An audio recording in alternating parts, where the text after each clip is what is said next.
चलो स्टार्ट करते हैं। तो सबसे पहले हेडिंग डाल लो सेट रिलेशन फंक्शन। तो मैंने कल भी बताया था आपको थोड़ा बहुत बेसिक, आज बता देता हूँ कि पहले अपन स्टार्ट करेंगे सेट रिलेशन एंड फंक्शन। ठीक है, क्योंकि जो कैलकुलस वाला पार्ट है वो पूरा एक साथ कवर करेंगे, जिसमें सेट रिलेशन फंक्शन और फिर बाद में लिमिट, कॉन्टिन्यूटी, डिफरेंशियलिटी। इंग्लिश मीडियम का विद्यार्थी है क्या कोई आप में से? है कोई है क्या इंग्लिश मीडियम का? कोई नहीं है तो हिंदी में चलने दें, साथ में मैं इंग्लिश में बोल दूंगा, अगर कोई लिखना चाहे तो लिख लेना। ठीक है, चलो। तो पहले हेडिंग डाल लो समुच्चय। हेडिंग डाल लो ऊपर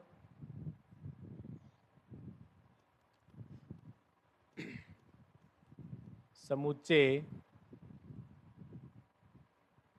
रिलेशन यानी संबंध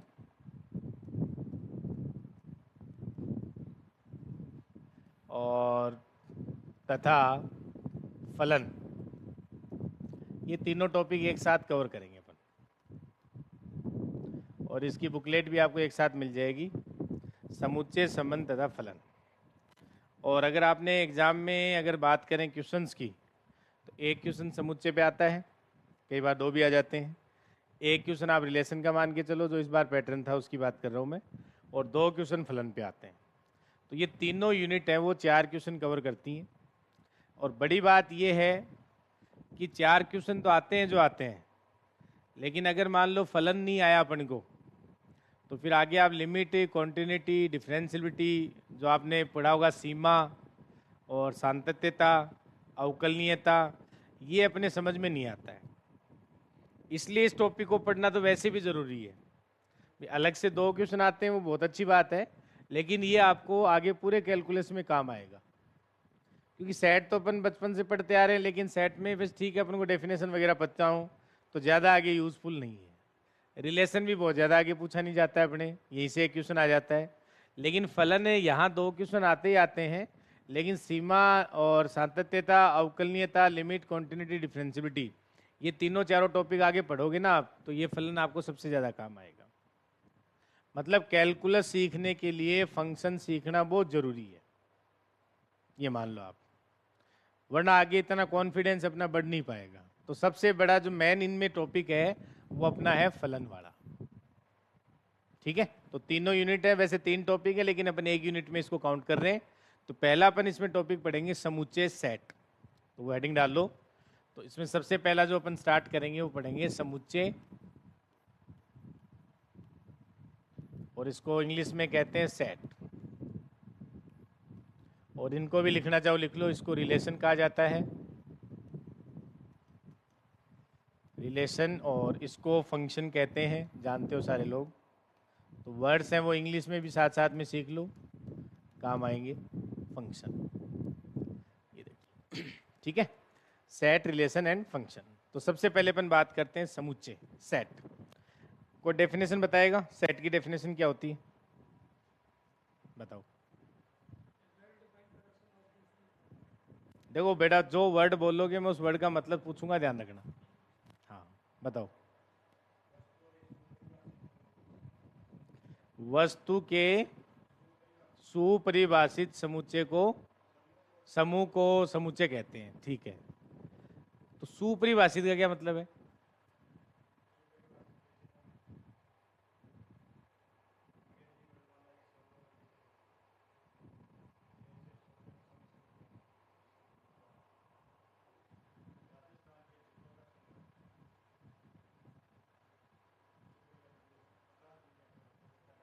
मतलब कोई सुपरिभाषित नहीं है, मतलब क्या मतलब हुआ इसका?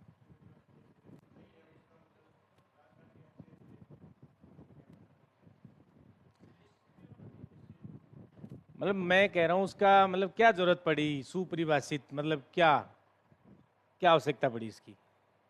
कलेक्शन ले लेते अपने, तो समूह ले लेते वस्तुओं का।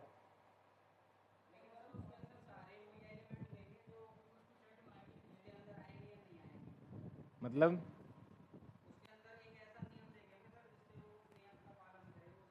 अब देखो आप सोचो, ये अपन 11वीं क्लास से पढ़ते आ रहे हैं, और अपने सबसे शुरुआत शायद जब भी अपन पढ़ाई की स्टार्ट करते हैं कहीं भी, तो सबसे पहले यहीं से स्टार्ट करते हैं समुच्चय से, सेट से। फिर आगे जो भी अपन पढ़ते हैं इसी के बारे में आगे पढ़ते जाते हैं। जब आप मान लो अलजेब्रा पढ़ोगे, तो अलजेब्रा में जब अपन मॉडर्न अलजेब्रा पढ़ते हैं, ग्रुप थ्योरी आपने नाम सुना है, तो वहाँ अपन एक सेट लेके चलते हैं, उसी को तो समूह बनाते हैं, ग्रुप बनाते हैं। पहले तो वो समुच्चय ही होता है, लेकिन उस पर अपन कोई ऑपरेशन लगाते हैं, तो उस ऑपरेशन के वो जो 4 प्रॉपर्टी है वो सेटिस्फाई कर देता है अगर कोई भी समुच्चय, तो वो फिर वहाँ पे ग्रुप बन जाता है, समूह बन जाता है। मतलब अपन सेट को ही आगे पढ़ते जाते हैं। लेकिन पहला काम है कि भाई सेट क्या होता है। आपने कहा कि भाई सुपरिभाषित वस्तुओं का जो समूह है, तो पहली बात तो एक चीज ये ध्यान रखेंगे, जो भी आप वस्तुएं लेते हैं वो पहली बात तो भिन्न भिन्न होनी चाहिए। पहला काम तो ये ध्यान रखना है। तो भिन्न भिन्न वस्तुओं का, एक तो ये वर्ड जरूर जोड़ लेना, वरना वही बात आती है कि भी सेट में, इसका मतलब आपने अगर ये वर्ड नहीं ऐड किया है तो सेट में आप एलिमेंट रिपीट कर सकते हो, जबकि आपने देखा सेट में कभी एलिमेंट रिपीट नहीं होते हैं। तो सबसे पहला काम है कि भिन्न भिन्न वस्तुओं का, एक बात तो ये हो गई। और आपने कहा सुपरिभाषित, यानी वेल डिफाइंड, इंग्लिश में क्या कहते हैं इसको, वेल डिफाइंड। इसका मतलब आप यूं समझो कि जैसे मान लो कि आपने कहा कि सर मैं एक सेट बनाना चाह रहा हूं, ठीक है बनाओ। तो अब आपके पास उस सेट में कौन आएगा और कौन नहीं आएगा, ये तो आप ही डिसाइड करोगे। अब एक चीज समझो इस बात को, मान लो आपने सेट बनाने की कोशिश की, अब आप उस सेट में किसको तो रखोगे और किसको नहीं रखोगे। अगर ऐसा रूल आप नहीं बनाओगे तो इसका आप समुच्चय बना ही नहीं सकते। भाई मान लो किसको तो आप मना करोगे, नहीं आना आपको इसमें, किसको आप कहोगे आप आ जाओ, एक रूल तो बनाना पड़ेगा ना। तो रूल तो बनाना है, लेकिन सर वो वेल डिफाइंड रूल होना चाहिए। तो रूल होना चाहिए, वेल डिफाइंड होना चाहिए, यानी एक सुपरिभाषित कलेक्शन लेते हैं अपन। मतलब क्या है उसका, कि जैसे मान लो मैंने आपसे ये कहा कि इस क्लास में जो भी इंटेलिजेंट स्टूडेंट्स हैं उन सब का मेरे को कलेक्शन लेना है। बात समझ में आई? मैंने आपसे क्या कहा, इस क्लास में जितने भी इंटेलिजेंट स्टूडेंट हैं उनका हमें कलेक्शन लेना है। तो भैया आप बताओ ये सेट बनेगा कि नहीं बनेगा? क्यों नहीं बना? भाई इंटेलिजेंट स्टूडेंट तो सर आपने कह दिया, लेकिन आपने कोई क्राइटेरिया डिसाइड नहीं किया कि आप इंटेलिजेंट किसे मानते हैं। इसका मतलब आपने रूल तो डिफाइन कर दिया, लेकिन ये रूल वेल डिफाइन नहीं है, यानी सुपरिभाषित नहीं है। तो सुपरिभाषित कब होता है ये, कि मैं आपसे कह देता कि भाई 90% से अबव वाले जो परसेंट रखते हैं बच्चे, वो सारे सेट में आएंगे, समुच्चय में आएंगे। तो आप तुरंत आप सेट बना देते कि भाई तेरे 90% हैं, उससे ऊपर हैं, तो तू आ जा अंदर, वरना तू नहीं आएगा। मतलब ये होता है कि ऐसा रूल जो ये आपके पास डिसाइड कर सके कि ये ऑब्जेक्ट जो आपका होता है, वस्तु जो होती है, वो अंदर आएगा या बाहर रहेगा। बस बात समझ में आ रही क्या? भाई कौन सी वस्तु समुच्चय में आएगी और कौन सी नहीं आएगी, ऐसा डिफाइन करने वाला, जो ऐसा डिसाइड करने वाला जो रूल होता है ना, उस रूल को वेल डिफाइंड रूल कहते हैं, सुपरिभाषित रूल कहते हैं। ये ध्यान रख लो आप, वरना तो आप हर किसी को समुच्चय कह दोगे। तो एक वर्ड ये भी ध्यान रखना, भिन्न भिन्न, मतलब है कभी भी ऑब्जेक्ट्स जो है, वस्तुएं, वो समान 2 बार नहीं आ सकती। आपने जब भी सेट पढ़ा होगा कहीं भी, तो सर सेट में कभी एलिमेंट रिपीट नहीं होते हैं, तो उसकी परिभाषा यही होती है। तो भिन्न भिन्न वस्तुओं का और सुपरिभाषित समूह जो होता है वो समुच्चय कहलाता है। ये डेफिनेशन होती है। तो आप सबसे पहले डेफिनेशन लिख लो इसकी। तो समुच्चय की डेफिनेशन लिखें, भिन्न भिन्न सुपरिभाषित, भिन्न भिन्न सुपरिभाषित, लिख लो, भिन्न भिन्न तथा सुपरिभाषित वस्तुओं का समूह। भिन्न भिन्न तथा सुपरिभाषित, अवयव भी बोल सकते हो, वस्तु भी बोल सकते हो, एक ही बात है, जो आपकी मर्जी है। तो अगर अवयव लेते हैं तब भी ठीक है, वस्तुएं लेते हैं तब भी ठीक है, उससे कोई फर्क नहीं पड़ता है। तो भिन्न भिन्न तथा सुपरिभाषित अवयवों का संग्रह क्या कहलाता है? सेट, यानी समुच्चय कहलाता है। तो आप लिख लेंगे इसमें, भिन्न भिन्न भिन्न भिन्न तथा सुपरिभाषित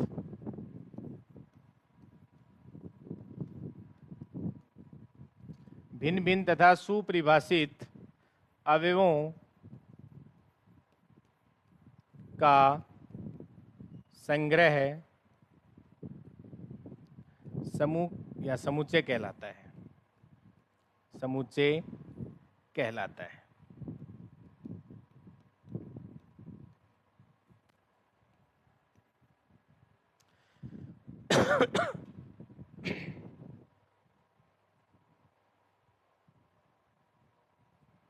लिख लो, यानी भिन्न भिन्न तथा सुपरिभाषित अवयवों का संग्रह समुच्चय कहलाता है। ठीक है, तो अब आप लिखें समुच्चय को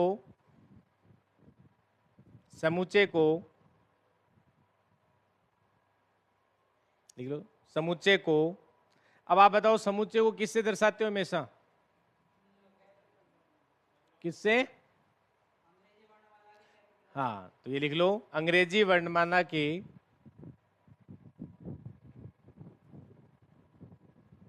लिखो समुच्चय को अंग्रेजी वर्णमाला के बड़े अक्षरों द्वारा दर्शाया जाता है। समुच्चय को अंग्रेजी वर्णमाला के बड़े अक्षरों द्वारा दर्शाया जाता है। आगे बात समझ में? अंग्रेजी वर्णमाला के बड़े अक्षरों द्वारा दर्शाया जाता है। नेक्स्ट पॉइंट इसमें लिख लो, समुच्चय के अवयवों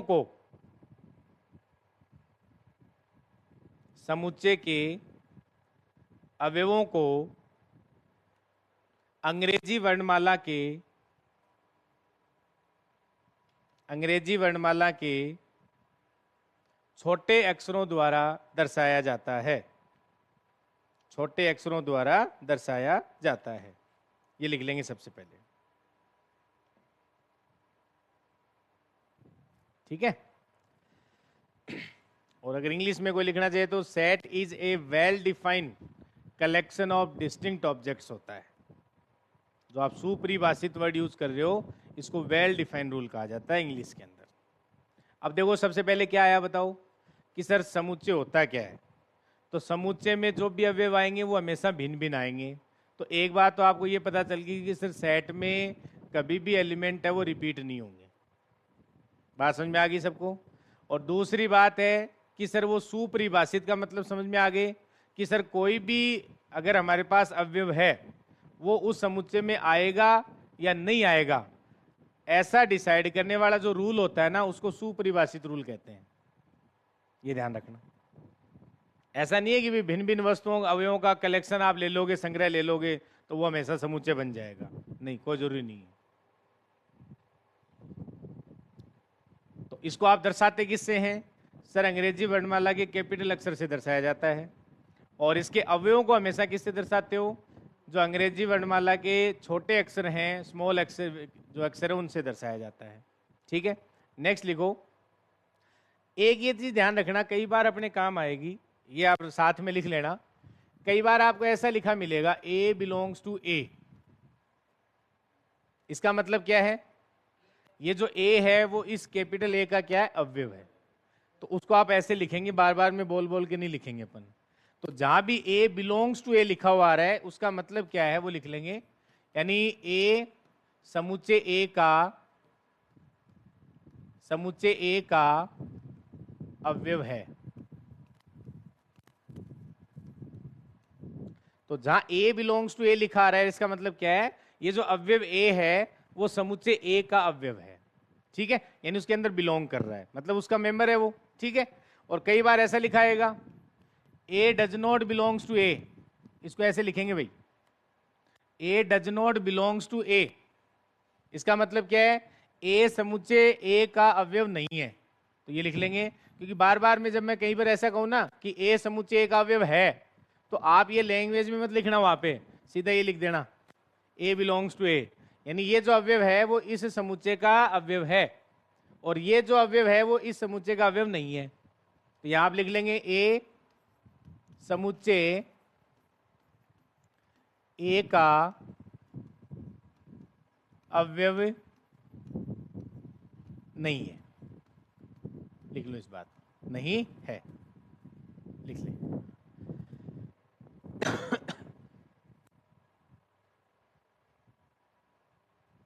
आप एग्जाम्पल लिख लो, एग्जाम्पल लिखें इसमें।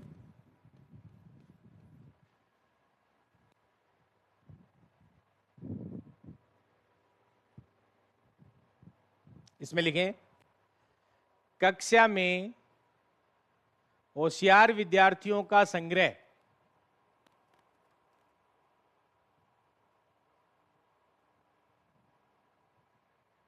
कक्षा में होशियार विद्यार्थियों का, इंटेलिजेंट विद्यार्थी जो होते हैं, होशियार विद्यार्थियों का संग्रह। बताओ समुच्चय है क्या? नहीं है, तो इसके आगे आप क्रॉस लगा लेंगे, तो लिख लो समुच्चय नहीं है। ठीक है, तो समुच्चय हो ऐसा कोई एग्जाम्पल?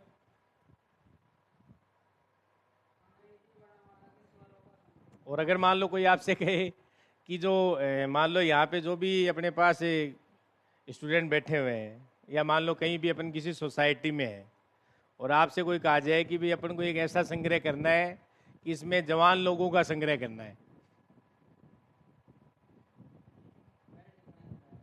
हो जाएगा ना? बिल्कुल हो जाएगा। देख लो भाई, आपको कोई कहे कि इस सोसाइटी में जो जवान लोग हैं उन सबका संग्रह करना है, तो भाई साहब बुढ़ा किसे कहते हो? हैं? कह के बोलो किसी को, बोल तू बूढ़ा हो गया है, फिर देखना तुम्हें बता देगा वो सेट है कि नहीं है। हैं? मतलब डिसाइड नहीं कर सकते सर अपन। भाई 70 साल का जो आदमी वो भी कहेगा मैं तो जवान हूं, तो बताओ कैसे कह दोगे आप बूढ़ा हो गया तू? मतलब वेल डिफाइन कर, जहां जहां ऑब्जेक्शन उठ जाएगा ना, बोले भाई जरूरी थोड़ी ये चीज हो जाए, इसका मतलब वो समुच्चय नहीं है। इसका मतलब आपने जो रूल बनाया है वो वेल डिफाइन ही नहीं है। मैं वेल डिफाइन बार में क्यों कर रहा हूं? क्योंकि ये याद रह जाएगा। ये याद नहीं रहते जो तुम हिंदी में छापते हो ना, ये वाली चीजें ये तुम खुद के याद नहीं रहेंगी, बाद में सुपरिभाषित लिखा था क्या लिखा था। तो कई वर्ड ऐसे होते हैं जो इंग्लिश में याद ज्यादा हो जाते हैं और बजाय हिंदी के। तो वेल डिफाइंड रूल का मतलब यही होता है। तो अगर आप लिख सकते हो इसमें हाँ, इसी में कोई ये कह दे कि भाई जिसकी उम्र मान लो 60 से ज्यादा है या 60 से कम है वो जवान में आएंगे, तो इसका मतलब तो आप डिसाइड कर सकते हो कि भाई आपने क्राइटेरिया डिसाइड कर दिया कि इस उम्र से जो छोटे हैं वो तो जवान में आएंगे और जो बड़े हैं वो नहीं आएंगे। तो फिर आप तो कलेक्शन कर सकते हो कि भाई तेरी उम्र कितनी है बता। अगर किसी की 60 या 60 से कम है वो तो अंदर आ जाएगा, जिसके नहीं है वो बाहर चला जाएगा। मतलब अब ये रूल क्या हो गया? वेल डिफाइन हो गया। आया कि नहीं आया? ठीक है, तो अब आप इसमें दूसरा एग्जाम्पल उसी का लिख लो पहले। कक्षा में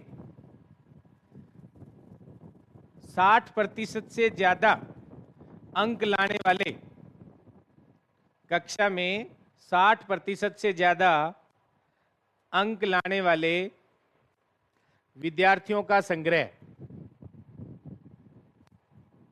तो बताओ समुच्चय है कि नहीं है? ये तो है। अब तो सर इकट्ठे कर लेंगे अपन 60% से ज्यादा कौन कौन से आ रहे हैं, तो ये संग्रह जो हो जाएगा वो क्या हो जाएगा सर? ये आपका सुपरिभाषित है, और भिन्न भिन्न अवयव तो आएंगे क्योंकि व्यक्ति तो वैसे ही अलग अलग होते हैं। ठीक है, तो इसको लिख लो आप। अब देखो, ये तो हो गया कि भाई समुच्चय कब होगा, समुच्चय कब नहीं होगा, तो सर ये हम देख के बता देंगे। एक आता है समुच्चय आपने पढ़ लिया, सेट पढ़ लिया, अब इसको लिखने का तरीका क्या है? तो इसके लिखने की दो विधि होती हैं, दोनों विधि की अपन बात कर लेते हैं। कौन कौन सी होती है कोई बताएगा क्या? एक तो रोस्टर प्रणाली होती है, दूसरी कौन सी होती है? हाँ, सेट बिल्डर फॉर्म होती है। तो एक तो रोस्टर प्रणाली होती है और एक सेट बिल्डर फॉर्म होता है। तो लिखिए आप इसमें, तो यूं बना ले आप, यहाँ पे आपने समुच्चय पढ़ा था तो इसमें लिखिए समुच्चय, और इसके दो प्रणाली होती हैं तो ऐसे डिवाइड कर लो आप लोग। ठीक है, पहला लिखिए सारणीबद्ध रूप बोलते हैं इसको हिंदी में, सारणीबद्ध बद्रूप। ये होती है रोस्टर प्रणाली। कौन सी होती है? रोस्टर प्रणाली। इसको रोस्टर प्रणाली भी कहते हैं, एक ही बात है। और दूसरा लिखें समुच्चय निर्माण रूप।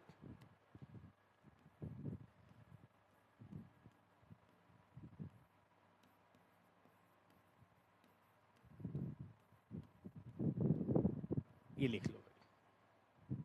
यानी एक तो अपने पास रोस्टर फॉर्म होती है और एक सेट बिल्डर फॉर्म होती है, दोनों लिख सकते हैं। लिख लो।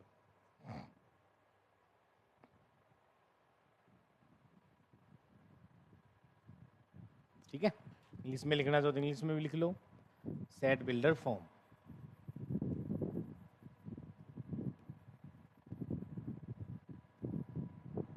तो रोस्टर प्रणाली में कैसे लिखते हो? हाँ जी, अगर मान लो मैंने किसी समुच्चय को लिखा हुआ है ऐसे 1 2 3, ये कौन सी प्रणाली है? और एक मैं ऐसे लिख दूं, मान लो किसी सेट को A कि x belongs to natural number such that. अब ये जो लाइन अपन ये लिखते हैं ना, देखो एक तो पढ़ना आना चाहिए आपको, सेट ध्यान रखें। इसको आप कैसे पढ़ोगे? x belongs to natural number. Natural number जानते हो क्या? प्राकृतिक संख्याओं की बात कर रहा हूँ। अच्छा, ये कई बार ये नोटेशन से बच्चे दुखी हो जाते हैं, तो इन नोटेशन की मैं बात करूंगा, पहले मैं सिंपल लिख देता हूँ। n का मतलब क्या है? प्राकृतिक संख्याओं का समुच्चय। तो x belongs to natural number, इसका मतलब इसमें कौन आएगा? सर प्राकृतिक संख्याएं आएंगी इसमें। कौन सी वाली? और मैंने लिख लिया such that x less than 6। मतलब क्या कह रहा है ये? कि सर 6 से छोटी जो प्राकृतिक संख्याएं आएंगी वो इसके अंदर आ जाएंगी।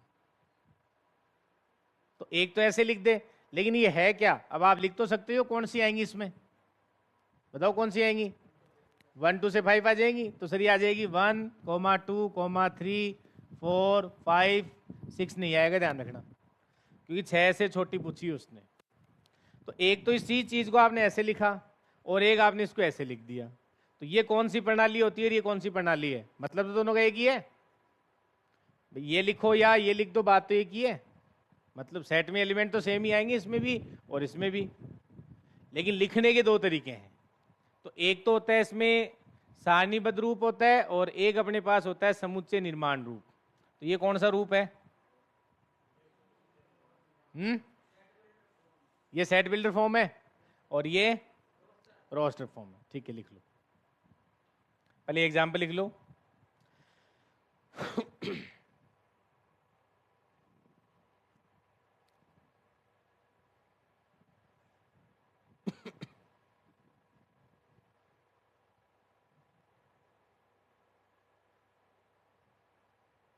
यानी रिप्रेजेंटेशन ऑफ सेट, समुच्चय का निरूपण। तो लिख लेना समुच्चय का,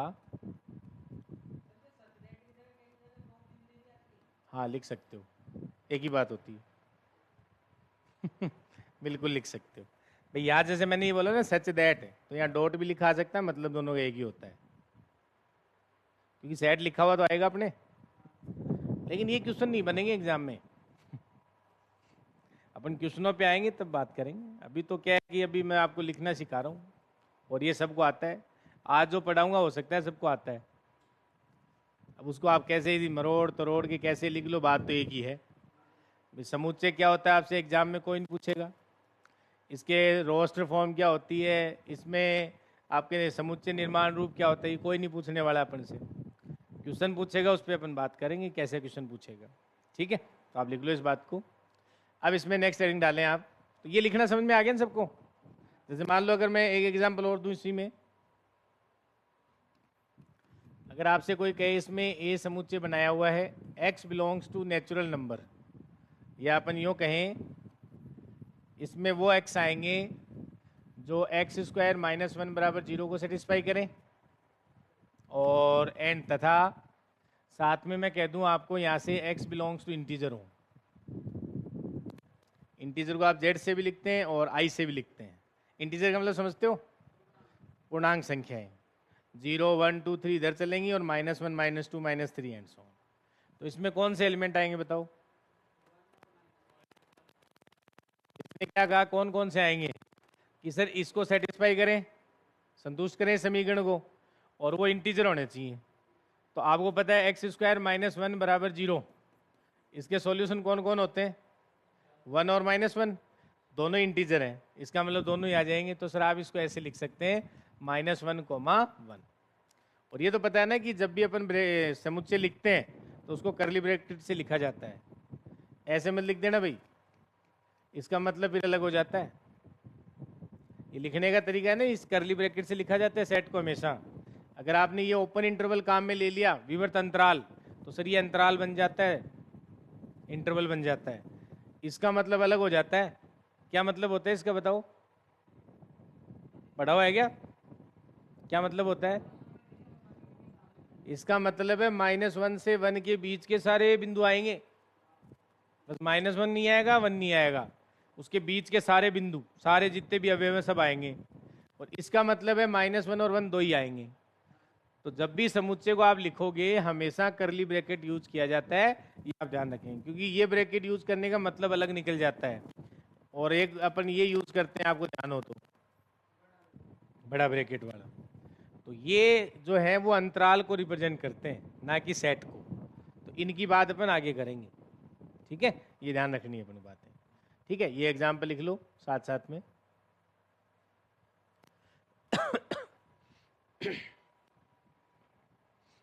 अब लिखें टाइप ऑफ सेट, समुच्चय के प्रकार। टाइप ऑफ सेट यानी समुच्चय के प्रकार। तो नेक्स्ट हेडिंग डाल लो, समुच्चय के प्रकार।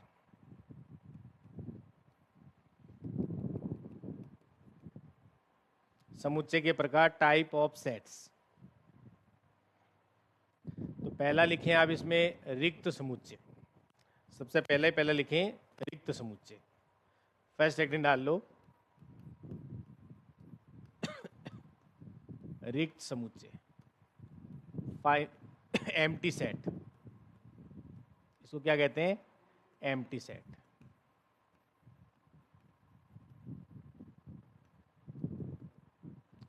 रिक्त समुच्चय, एम्प्टी सेट।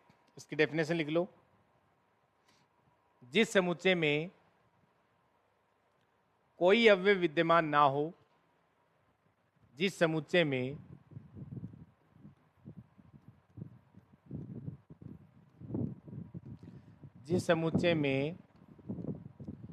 कोई अवयव विद्यमान ना हो। तो लिखें जिस समुच्चय में कोई अवयव विद्यमान ना हो वो क्या कहलाता है? अरिक्त समुच्चय, सॉरी रिक्त समुच्चय कहलाता है। तथा लिख लो आगे, ना हो रिक्त समुच्चय कहलाता है। जिस समुच्चय में कोई अवयव विद्यमान ना हो रिक्त समुच्चय कहलाता है। तथा इसे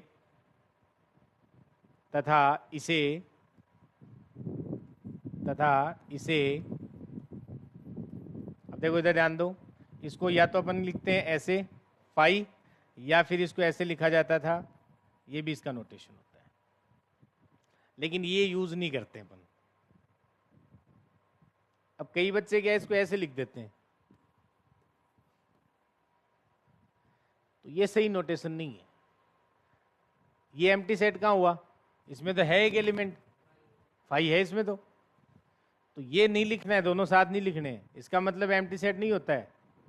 एम्प्टी सेट या तो आप फाई से दर्शाओ या फिर इस ब्रैकेट से दर्शाओ, लेकिन ये अपने कहीं काम में नहीं आता है। अपन जनरली किससे दर्शाते हैं? फाई से दर्शाते हैं। तो ये ज़्यादा यूजफुल है अपने लिए, तो ये नोटेशन इसका ध्यान रखना है, ठीक है? लिख लो इसमें।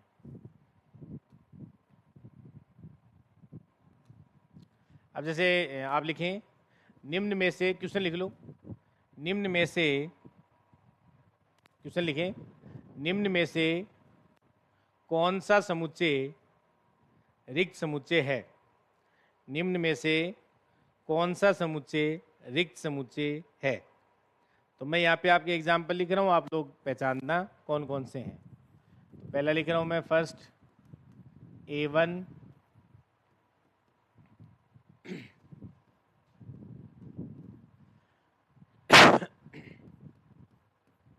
सेकेंड लिखें A2 x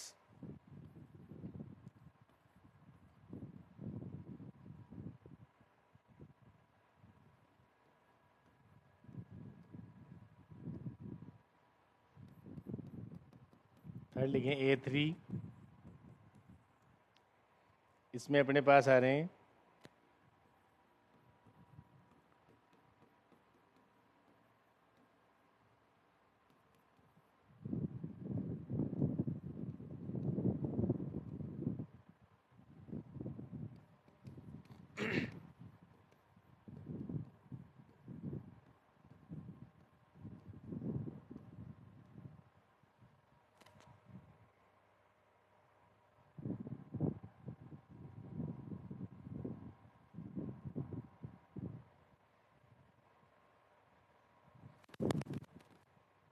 नेक्स्ट लिखें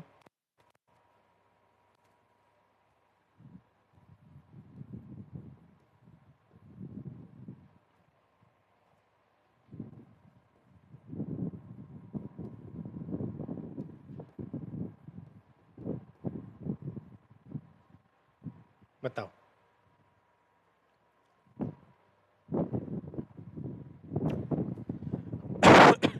क्वेश्चन समझ में आ गया क्या करना है?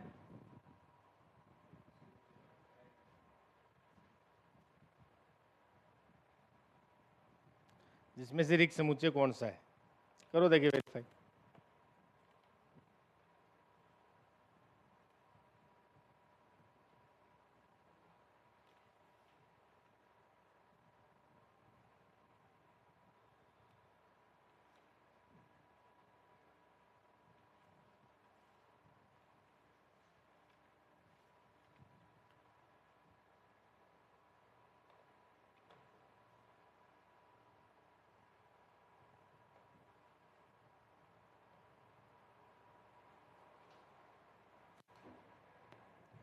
इसमें ऐसे लिख लो,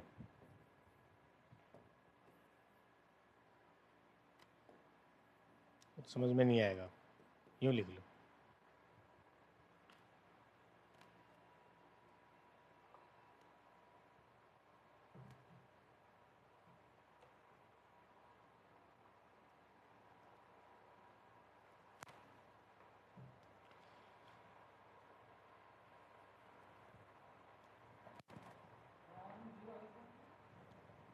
हैं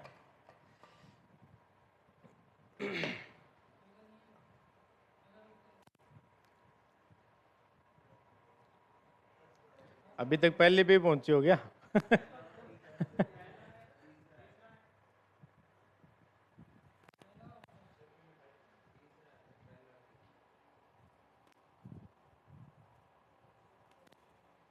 पहला रिक्त है, पहला तो पता चल गया। भी वो कह रहा है कि वो नेचुरल नंबर आएंगे जो एक से छोटे हैं, तो ऐसा तो कोई नेचुरल नंबर नहीं होता। इसका मतलब ये क्या है, एम्प्टी सेट है भाई, ठीक बात है। दूसरा बड़ा, वो कह रहा है एक्स स्क्वायर माइनस वन बराबर 0, तो इसके सॉल्यूशन क्या है, 1 और -1 है, तो दोनों ही तो रियल नंबर होते हैं, वास्तविक संख्या होती है। ये जानते हो कि वास्तविक संख्या रही है? चलो नहीं जानते तो मैं अभी लिखवा दूंगा। तो यहाँ पे 1 और -1 वास्तविक संख्या होती है, तो सर 2 आ गए इसमें, तो इसका मतलब सर यहाँ तो आ गया अपने पास -1 भी आ गया, 1 भी आ गया, तो इसका मतलब ये तो फाई नहीं है, रिक्त नहीं है। तीसरा, क्योंकि इसके रूट क्या आएंगे, कॉम्प्लेक्स रूट आएंगे, आयोटा और माइनस आयोटा, लेकिन यहाँ आपको कौन से लेने हैं, रियल नंबर लेने हैं, वास्तविक संख्या लेनी है। इसका मतलब ये क्या आएंगे इसमें, सर यहाँ पे आएगा माइनस आयोटा और आयोटा आना चाहिए, लेकिन ये इसमें बिलोंग नहीं करेगा, तो यहाँ से ये क्या आ जाएगा, फाई लिख दो इसको। मतलब रीजन लिख लेना क्यों नहीं आएगा, क्योंकि इसके जो रूट्स हैं वो क्या आएंगे, माइनस आयोटा और आयोटा, तो ये किस में बिलोंग नहीं करते, आर में यानी वास्तविक संख्या में बिलोंग नहीं करते हैं, इसलिए फाई आ जाएगा। ठीक है, ये बताओ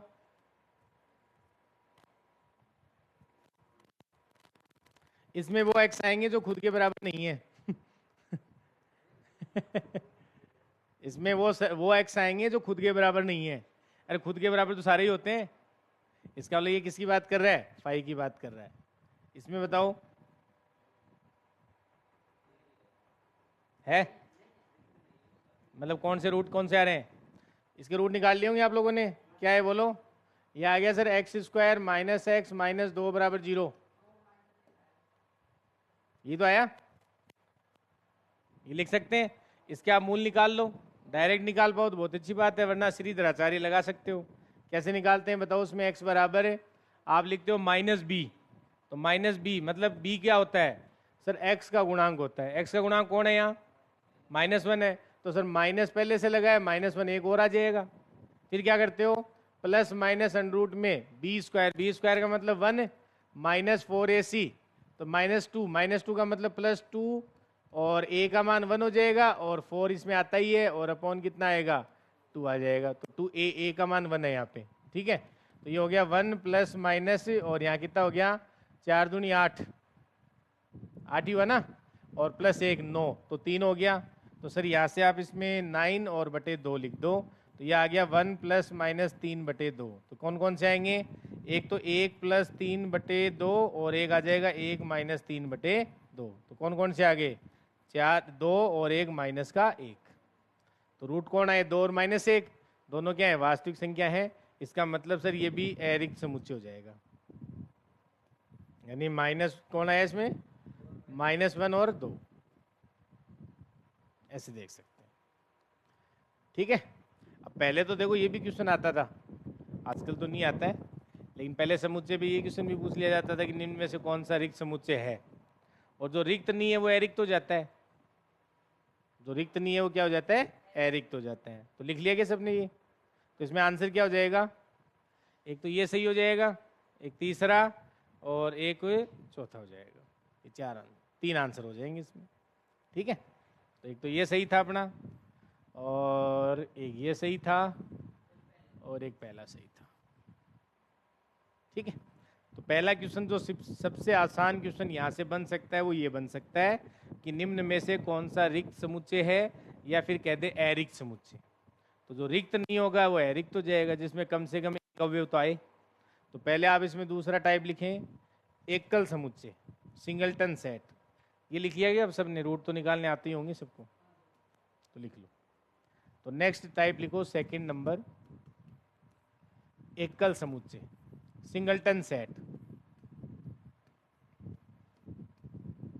एकल समुच्चय यानी सिंगलटन सेट।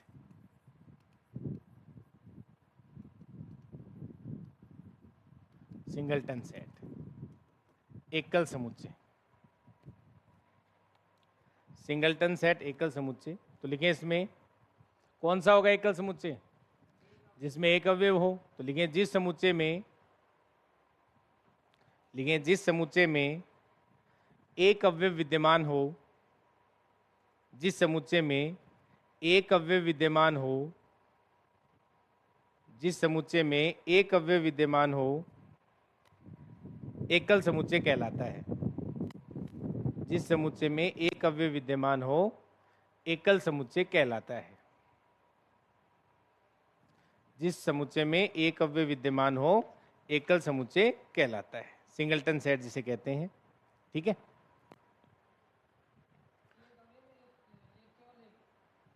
एक अवयव मतलब हाँ, केवल एक या एक अवयव, केवल एक ही हो गया ना। एक अवयव या केवल एक लिख लो, वो तो एटलीस्ट एक होता है, कम से कम एक बोले तो केवल एक लिख लो भाई, कंफ्यूज हो रहे हो तो, बाकी कोई मतलब एक ही होता है दोनों का। जिस समुच्चय में केवल एक अवयव विद्यमान हो, एकल समुच्चय कहलाता है। जैसे एग्जाम्पल आप लिख सकते हैं इसमें, अगर मान लो आपसे कोई कहे कि x belongs to natural number, यानी प्राकृतिक संख्या है, और कौन से x आ रहे हैं देखो इसमें, जो 6 से छोटे हैं और 5 या 5 से बड़े हैं। बताओ कौन से अवयव आएंगे?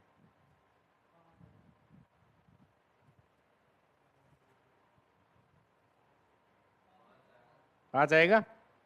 उसने कहा है कि वो प्राकृतिक संख्याएं आएंगी इसमें जो 5 या 5 से बड़ी हैं और 6 से छोटी हैं। तो ऐसी कौन सी प्राकृतिक संख्या होती है केवल एक ही होती है? 5। तो इसमें क्या आएगा, केवल 5 आ जाएगा। इसको मैं ए नाम दे सकता हूँ। इसका मतलब इस ए में सिंगलटन केवल एक एलिमेंट आया, तो ये क्या है, एकल समुच्चय का एग्जाम्पल है।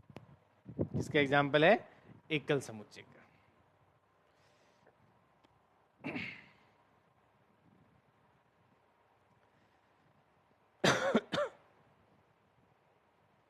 अब देखो, एक होता है इसमें परिमित समुच्चय और एक होता है अपरिमित समुच्चय। तो नेक्स्ट हेडिंग डालें आप इसमें, परिमित समुच्चय यानी फाइनाइट सेट। ये इंपॉर्टेंट है अभी ना, परिमित समुच्चय मतलब ये चीजें सबकी पढ़ी हुई हैं, लेकिन एक बार रिवाइज कर लेते हैं बस, ताकि अपने दिक्कत नहीं आए। फाइनाइट सेट, परिमित समुच्चय।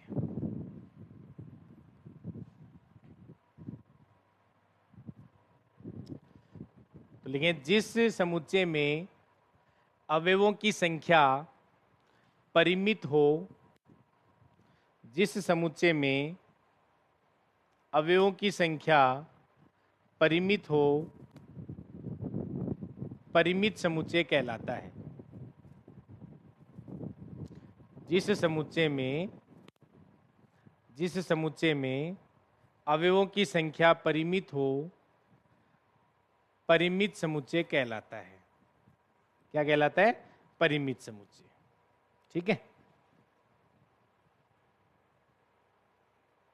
तो नेक्स्ट लिख लो अपरिमित समुच्चय। नेक्स्ट लिख लो अपरिमित समुच्चय।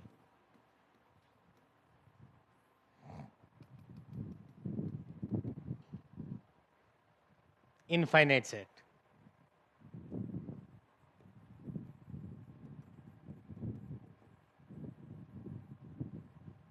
अब ये वही होता है जिसमें अवयवों की संख्या परिमित ना हो या अनंत हो। तो आप लिख लो, जिस समुच्चय में अवयवों की संख्या अनंत हो या अपरिमित हो, जिस समुच्चय में अवयवों की संख्या अनंत हो या अपरिमित हो, क्या कहलाता है, अपरिमित समुच्चय कहलाता है। अब मैं कुछ एग्जाम्पल दे रहा हूं, आप पहचानेंगे इसमें कौन सा परिमित समुच्चय है और कौन सा अपरिमित समुच्चय है। ठीक है, तो एग्जाम्पल लिखें आप इसमें, ये लिख लीजिए डेफिनेशन। जिस समुच्चय में अवयवों की संख्या अनंत या अपरिमित हो, अनंत हो या अपरिमित हो, अपरिमित समुच्चय कहलाता है। और परिमित समुच्चय कौन सा हो जाएगा, जिसमें अवयवों की संख्या परिमित हो। अभी अवयवों की संख्या परिमित होने का क्या मतलब है,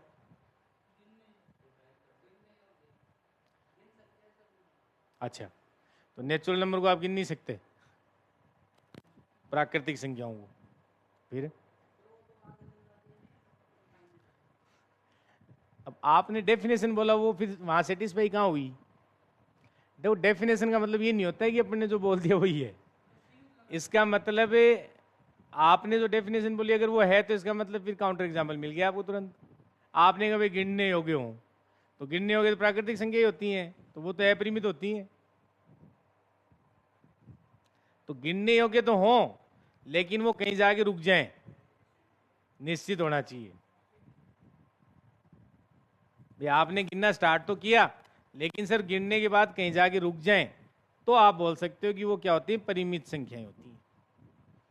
अगर मान लो गिनते हुए जा रहे हो, तो आगे तक चलते जा रहे हो, तो वो तो अपरिमित में भी आ जाएगा, जैसे प्राकृतिक संख्याएं। क्योंकि प्राकृतिक संख्याओं को तो अपन गिनने के लिए काम में लेते ही हैं, नहीं लेते क्या बताओ, काम में लेते हैं। तो यहाँ से मैं पहले तो ये सेट लिखवा देता हूँ, मेरे को कंफ्यूजन लग रहा है कईयों में। तो आप लिख लो पहले इन सबको, ये सारे अपरिमित ही होते हैं जो मैं लिख रहा हूँ, जिसमें सबसे पहला लिख रहा हूँ मैं प्राकृतिक संख्याओं का समुच्चय। अब देखो, कई बुकों में ऐसा लिखा मिलता है, जैसे आपके जो बुक हैं उनमें ये सिंपल सा एन लिखा मिलता है। तो सिंपल एन का मतलब प्राकृतिक संख्याओं का समुच्चय नहीं होता है कभी भी, कभी बोल भी मत देना। क्योंकि जहां सिंपल एन लिखा हुआ आएगा ना आपकी, जब भी मान लो पेपर में लिखा हुआ आ रहा है, तो वो बगल में लिख के देगा आपको यहाँ पे कि ये प्राकृतिक संख्याओं का समुच्चय है, क्योंकि एन तो कैपिटल लेटर होता है उसका, वर्णमाला का जो अपन लिखते हैं वो। तो ये प्राकृतिक संख्याओं का समुच्चय कहाँ से हुआ? अरे एबीसीडी में तो एन यूज करते हैं बने, तो उसका मतलब प्राकृतिक संख्याओं का समुच्चय थोड़ी होता है, नहीं। इसलिए कहीं भी सिंगल आप ऐसा एन लिख रहे हो, इसका मतलब आपको बगल में लिख के देना पड़ेगा कि ये प्राकृतिक संख्याओं का समुच्चय है, नेचुरल नंबर का सेट है। लेकिन स्टैंडर्ड नोटेशन ये होता है इनका, इसलिए मैं बहुत बार ऐसा लिखता हूँ, क्योंकि हमारी हैबिट ये रही है। क्योंकि जब आप कोई अच्छी बुक पढ़ेंगे, अच्छे राइटर की बुक पढ़ेंगे, उनमें ये लिखा मिलेगा आपको। जब ये लिखा आता है तो फिर लिखने की जरूरत नहीं है कि ये प्राकृतिक संख्याओं का समुच्चय है, इसका मीनिंग यही होता है, प्राकृतिक संख्याओं का समुच्चय। लेकिन आपके एग्जाम में ये आएगा, पहले बता देता हूँ, और आप जो किताबें पढ़ोगे वहां ये यूज होगा, लेकिन समस्या कुछ नहीं है, बाकी लिख के देगा वो बगल में कि भाई ये प्राकृतिक संख्याओं का समुच्चय है। तो नोटेशन आप दोनों लिखो, अच्छी बात है, आप नई चीज सीखने को मिली है तो कोई बुराई नहीं है इसमें। तो यहां से अपन क्या लिख सकते हैं, सर नेचुरल नंबर यूं लिखें या चाहे सिंपल लिखें। तो सिंपल लिखेंगे, वहां मैंने कहा लिखा हुआ आएगा प्राकृतिक संख्याओं का समुच्चय है, ठीक है। और ये कौन से एलिमेंट होते हैं बताओ? 1 2 3 एंड सो ऑन।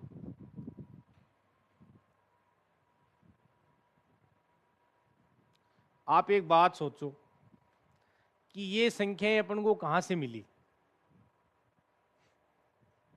आप मैथ्स पढ़ते हो सारे, अपने पास ये नंबर कहां से आए?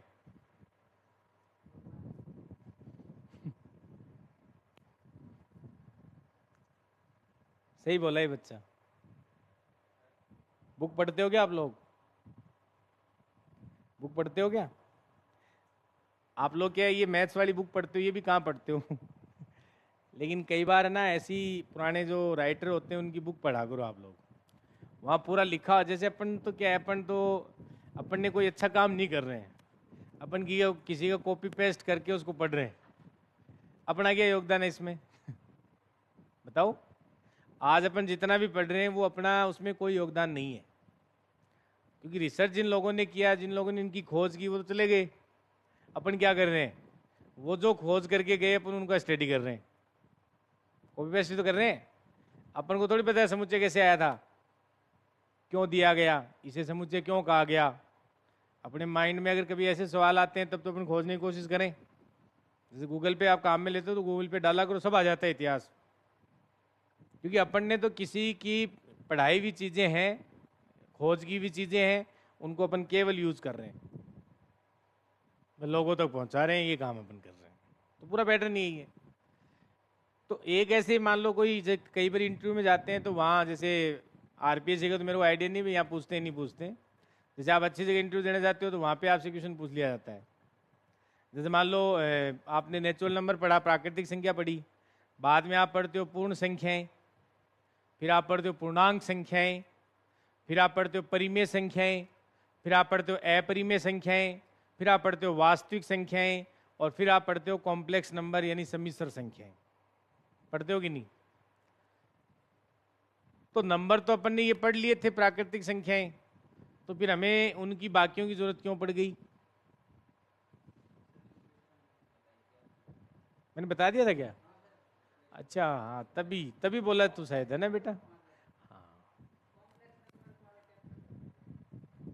अच्छा कॉम्प्लेक्स नंबर पढ़ा दिया मैंने, अच्छा ठीक है, फिर ठीक है। तो ये ध्यान रखना कि हमसे कोई पूछ सकता है कि भाई आपको, जब आपके पास प्राकृतिक संख्याएं थी तो फिर आपको बाकी संख्याओं की क्यों जरूरत पड़ी? ऐसी क्या आफत आ गई थी कि उनसे काम नहीं चल रहा था आपका, जैसे अपन को कॉम्प्लेक्स नंबर तक पढ़ना पड़ गया? बता सकता है कोई?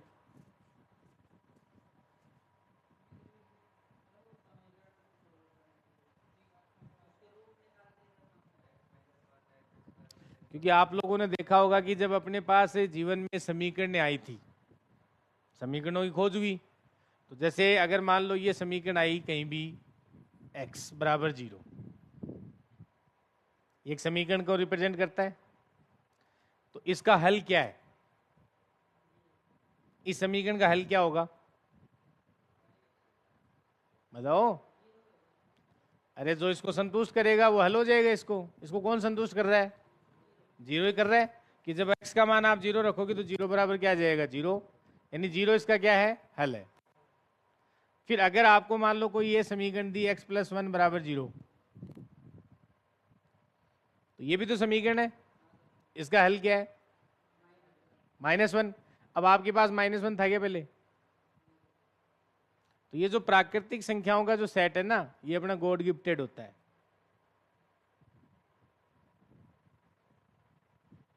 और इसी की देन अपने पास है कि अपन बाद में ये सारे नंबर सीख पाए। और आप देख लो जो भी नंबर बनता है वो इन्हीं से बनता है, इनकी बिना कोई नंबर नहीं बना।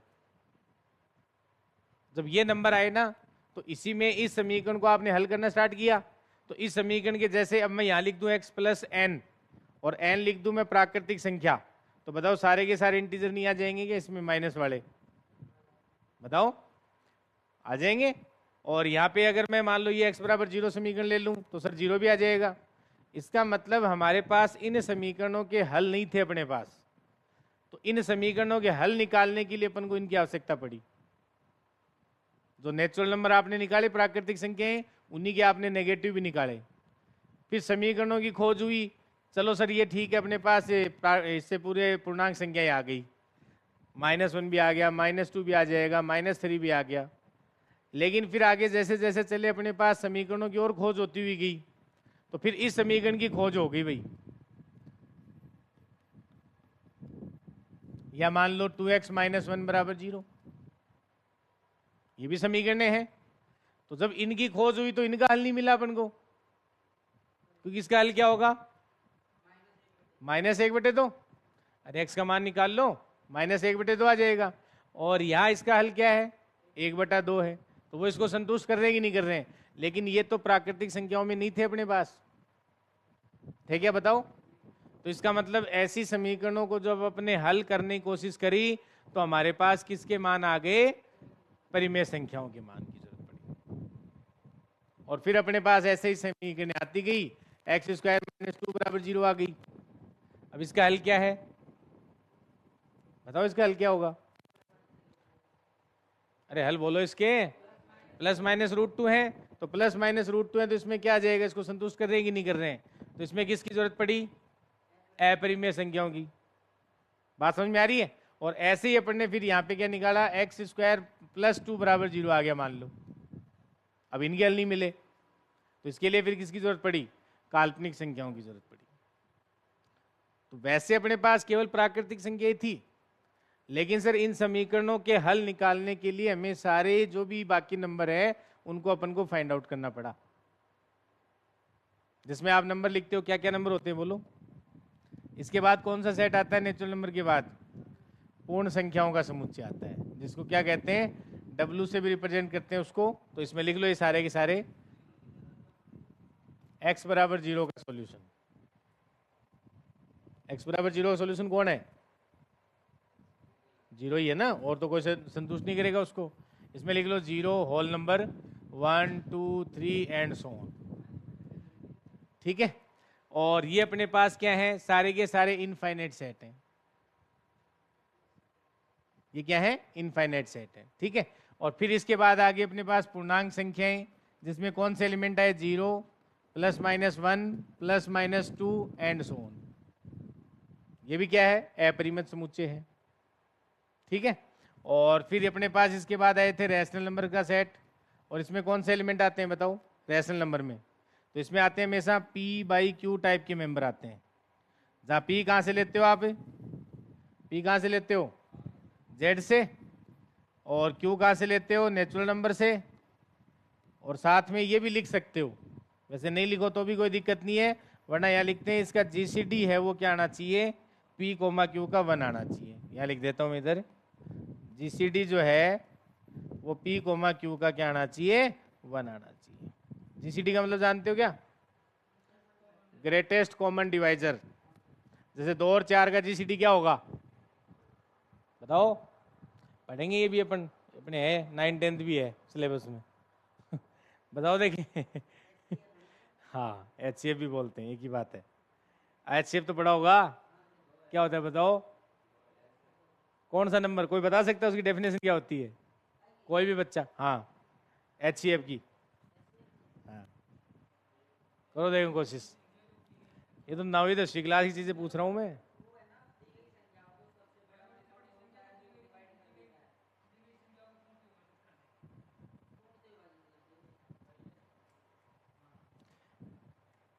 ऐसी डेफिनेशन बताओ जो फिट बैठे। अब ये जो आप बोल रहे डेफिनेशन तो नहीं हुई। क्या कहा आपने? ये मैंने ये नहीं पूछा कि इसको इंग्लिश में क्या कहते हैं। ये तो मैंने ही बता दिया, ग्रेटेस्ट कॉमन डिवाइजर। इसके मैं अर्थ नहीं पूछ रहा हूँ, मतलब क्या होता है। डेफिनेशन लिख के दिखा दो एक भी बच्चा। और सबका पढ़ा हुआ है, 9वीं 10वीं में सबने पढ़ा हुआ है खूब। HCF एक भी बच्चा कोई बता दे। हाँ, निकाल तो जाओगा। तो बता फिर। बात आ गई थोड़ी सी कर ही लेते हैं। बता।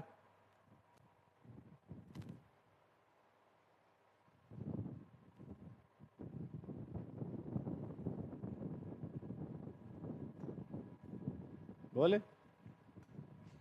अभी तो कह रहा था निकाल देंगे सर।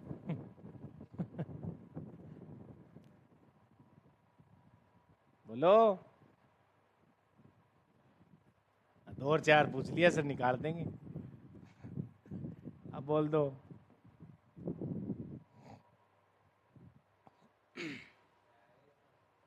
छः आएगा।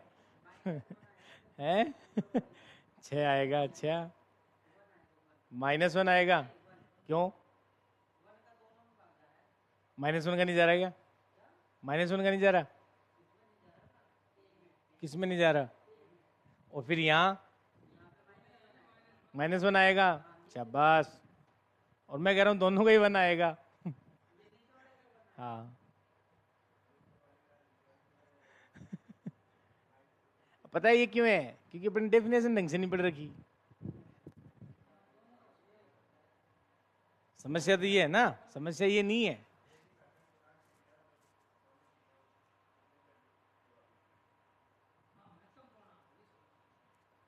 एक मिनट।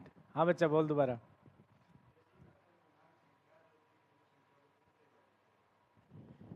आपने कहा महत्तम पूर्णांक। अब ये महत्तम पूर्णांक क्या होता है? आप कैसे डिसाइड करो बड़ी कौन सी है? आप मैथमेटिक्स में इस चीज को लिख के दिखा दो। अपने पता है समस्या क्या है? अपन जानते तो बहुत कुछ है, क्योंकि अपनी आदत है कि अपन ने पहले तो क्या है 9वीं 10वीं में तो अपन को पढ़ाया ऐसे ही जाता था। तो अपनी गलती नहीं है, क्योंकि अपन तो लैंग्वेज में तो सब कुछ जानते हैं। और कोई कहते भाई तू मैथ में लिख के दिखा दे ये बात, क्योंकि मैथमेटिक्स के हैं अपन तो जब तक आप मैथमेटिक्स में चीजें लिखनी नहीं सीखोगे तो कॉन्फिडेंस कभी नहीं आएगा आप में। और मैंने कहा ना कि भाई ठीक है, ये तो मैं नेगेटिव नंबर दे दिए, अगर मैं धनात्मक नंबर दे देता तो आप सब निकाल के मेरे को बता देते GCD क्या होता है। एक भी बच्चा नहीं रुकता। जब आपने अभी यही कह दिया कि भाई सबसे बड़ा धनात्मक नंबर होना चाहिए जो उसको डिवाइड करे, तो सबसे बड़ा होने का मतलब जब आप कह रहे हो कि इसको -1 डिवाइड कर रहा है और 1 भी डिवाइड कर रहा है, तो बड़ा कौन है इनमें? तो फिर तो अपने आप की डेफिनेशन हो रही है ना फिर। तो फिर आप 1 का -1 क्यों बोल रहे हो? अरे -1 और 1 में बड़ा कौन है ये तो पता चलता होगा ना, कौन है बड़ा? तो 1 ही होगा हमेशा फिर। अब सबसे बड़ा धनात्मक कौन है डिवाइड करने वाला, वो कैसे डिसाइड करो?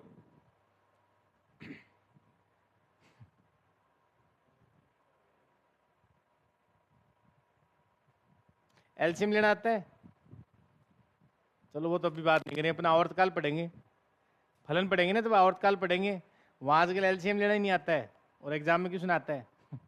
और तब पोल खुलेगी, बोले आज सर एलसीएम सिखाओ। और ये याद रखना इस बात को, जिस दिन मैं आपको आवर्तकाल पढ़ाऊंगा उस दिन आप एलसीएम सीख के आना घर से। क्योंकि बेटा कि अपन डेफिनेशन पढ़ लेते हैं, कहीं कुछ भी लिखा हो याद कर लेते हैं, लेकिन कभी मतलब जानने की कोशिश किया करो। क्योंकि अब ये थोड़ी है कि जीवन भर कोचिंगों में भटकते रहेंगे। क्योंकि आप अगर सेकंड ग्रेड फर्स्ट ग्रेड के बन रहे हो तो आपको ये पढ़ाने भी पड़ेंगे। पता है ना? वो तो ठीक है, सरकारी में पढ़ाने पड़ेंगे तो सर क्या है, पढ़ा दें कुछ भी। तो मास्टर 9वीं 10वीं 11वीं 12वीं के पढ़ते हैं मेरे हिसाब से। सेकंड ग्रेड का तो 9वीं 10वीं को पढ़ाता है, और वो 11वीं 12वीं को पढ़ाएगा, तो ये चीज़ें तो आपके मतलब इर्द गिर्द रहेंगी सब जगह। तो ध्यान रखना, जब भी अगर मान लो मेरे पास कोई भी दो पूर्णांक संख्याएं हैं, तो पहले तो ये ध्यान रखना कि जो जीसीडी आप डिफाइन किसका कर सकते हो, वरना मैं यहाँ लिख देता 2/3, 4/5। अबे तो सबसे पहले तो पूर्णांक संख्याओं का हमेशा जीसीडी लिया जाता है। तो पूर्णांक संख्याओं में नेगेटिव भी आ सकती हैं, पॉजिटिव भी आ सकती हैं। तो अगर आपके पास कोई, ये लिखा बाद में पढ़ाऊंगा मैं, 9वीं 10वीं पढ़ाएंगे तब, अभी लिखने की जरूरत नहीं है, इनको लिखवा देंगे उस टाइम। अगर मान लो कोई दो नंबर हैं ए और बी, और सर ये अगर कोई दो पूर्णांक संख्या है, और मेरे को ये डिसाइड करना है डी जो नंबर है ये भी कोई पूर्णांक संख्या है, ये भी क्या है, कोई पूर्णांक संख्या है, तो ये जो डी है वो इन दोनों का जीसीडी कब बनेगा?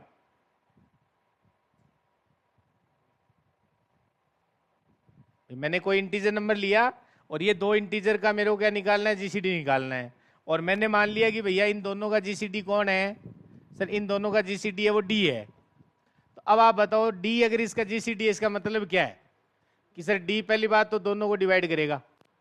तो इसका मतलब सर यहाँ फर्स्ट कंडीशन क्या आएगी कि जो डी है ना वो ए को भी डिवाइड करेगा, और साथ में कंडीशन क्या आएगी, जो डी है वो मेरा सर बी को भी डिवाइड करेगा।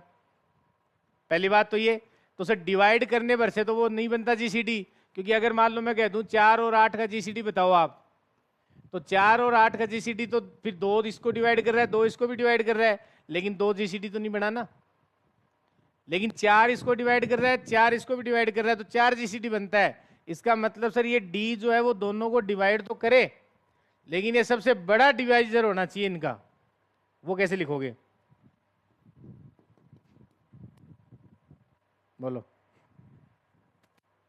अगर कोई तीसरा नंबर है जो इनको डिवाइड कर रहा है, अगर कोई तीसरा नंबर है जो दूसरा नंबर है जो इन दोनों को डिवाइड कर रहा है, तो सर वो जो नंबर है ना वो इस सी को भी डिवाइड करेगा, तब जाके डी डिवाइजर बनता है, मतलब इनका जीसीडी बनता है। बात समझ में आएगी आपको? इनका जो डी है वो जीसीडी कब बनता है कि सर ये जो डी है वो दोनों को डिवाइड करे, और अगर कोई और नंबर है जो इन दोनों को डिवाइड कर रहा है तो वो नंबर इस डी को डिवाइड करेगा हमेशा। ऐसा नंबर डी ढूंढ लो, हमेशा जीसीडी आएगा। अब आप कोई नंबर उठा लो, कोई भी नंबर, बताओ किसका जीसीडी लेना चाह रहे हो, नेगेटिव पॉजिटिव जो आपकी मर्जी हो।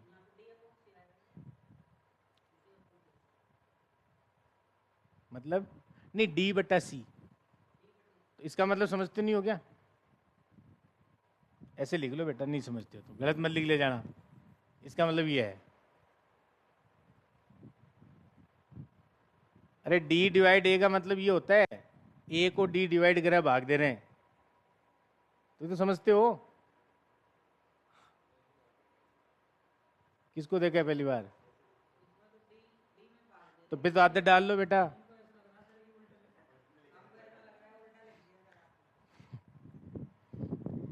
चलो तो फिर ऐसा लिख लो, ऐसा लिख लो, ऐसा लिखते हैं, तो फिर आगे तो अपने एमएस में उसमें ग्रुप थ्योरी में बहुत काम आएगा ये, वहाँ भी पढ़ाऊंगा दोबारा। वहाँ जीसीडी पे एक क्वेश्चन हर बार आता है, तो मैं बोल रहा हूँ वो नहीं सुन रहे हो क्या आप लोग? क्या?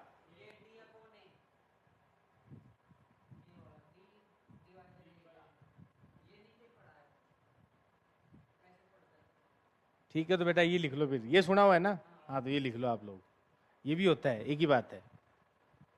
हायर मैथमेटिक्स में ऐसे लिखते हैं, डी डिवाइड से। तो मैं बोल भी तो रहा हूँ, वो नहीं सुन रहा क्या? हाँ तो उस पर ध्यान दो ना। इनका तो मतलब गलत नहीं है ये, मतलब सही है ये, ठीक है। वो तिरछा होता है बेटा, जो आप कह रहे हो ना वो ऐसे नहीं होता है, वो ऐसे कुछ भी मत समझो, वो यूं होता है। तो इनमें इसमें फर्क नहीं है क्या? हाँ सर, वो अलग बात होती है बेटा, मैं वो अलग होता है, उसका मतलब यही होता है, वो गलत नहीं, वो सही पढ़ा हुआ है आपका। वहां अगर मान लो 2/ये/3, तो इसका मतलब तो यही होता है, सही बात है, तो इसमें गलत क्या है? ये मैंने तिरछा नहीं है, सीधा डंडा लिखा है यहाँ। ये अलग होता है, ये अलग होता है, दोनों चीजें अलग अलग है, ध्यान रखना। तो कोई बात नहीं, आप क्यों कंफ्यूज हो रहे हो, ये तो लिख लो अपने। तो ये लिख लो बस, और वहां भी लिख लो बी को डी डिवाइड कर रहा है, तो वहां लिख लो B/D। ठीक है, ये बात अलग होती है। अगर मैं ऐसे लिखता हूं ना, तो इसका मतलब अलग होता है। तो ये और ये चीजें अलग अलग हैं। तो ऐसा आपको स्टैंडर्ड बुक में खूब मिल लगेगा लिखा, कोई बड़ी बात नहीं है अपने लिए। ठीक है, तो अगर आप लोग कंफ्यूज हैं तो ये लिख लेंगे। बाकी ये गलत चीज़ ये भी नहीं है, ऐसा नहीं सोचें कि भी सर ने गलत लिखा दिया है। हाँ, तो ये दिमाग में लाने की आवश्यकता नहीं है, और जाके गूगल पे सर्च कर लेना, मिल भी जाएगा। क्योंकि ये मतलब नहीं है कि अपन नहीं जानते तो वो लिखते ही नहीं है वैसा। है ना? और अगर आप जितना आप ही जानते हो वही जानने आए हो, तो फिर मेरे पास पैसे देने की जरूरत भी नहीं है। लिख लो। हाँ, ये समझ में आई क्या बात? पहले इसको छोड़ो लिखने को, तो ये समझ में आई क्या? अब आप निकाल लो। हाँ, इसको नहीं है ना बेटा। अब आ जाए इधर। अभी मैंने कहा कि GCD है वो 4 और 8 का निकालना है। ठीक है, इसके कॉमन डिवाइजर कौन है भाई? डिवाइड करता है, 1 भी डिवाइड करता है। इसके डिवाइजर, अच्छा इन 4 और 8 के डिवाइजर कौन कौन है बताओ देखें। 1 2 8 भी है। क्यों, तो -1 नहीं है क्या? -2 नहीं है, -4 नहीं है, तो वो डिवाइजर नहीं होते क्या? किसने बोला?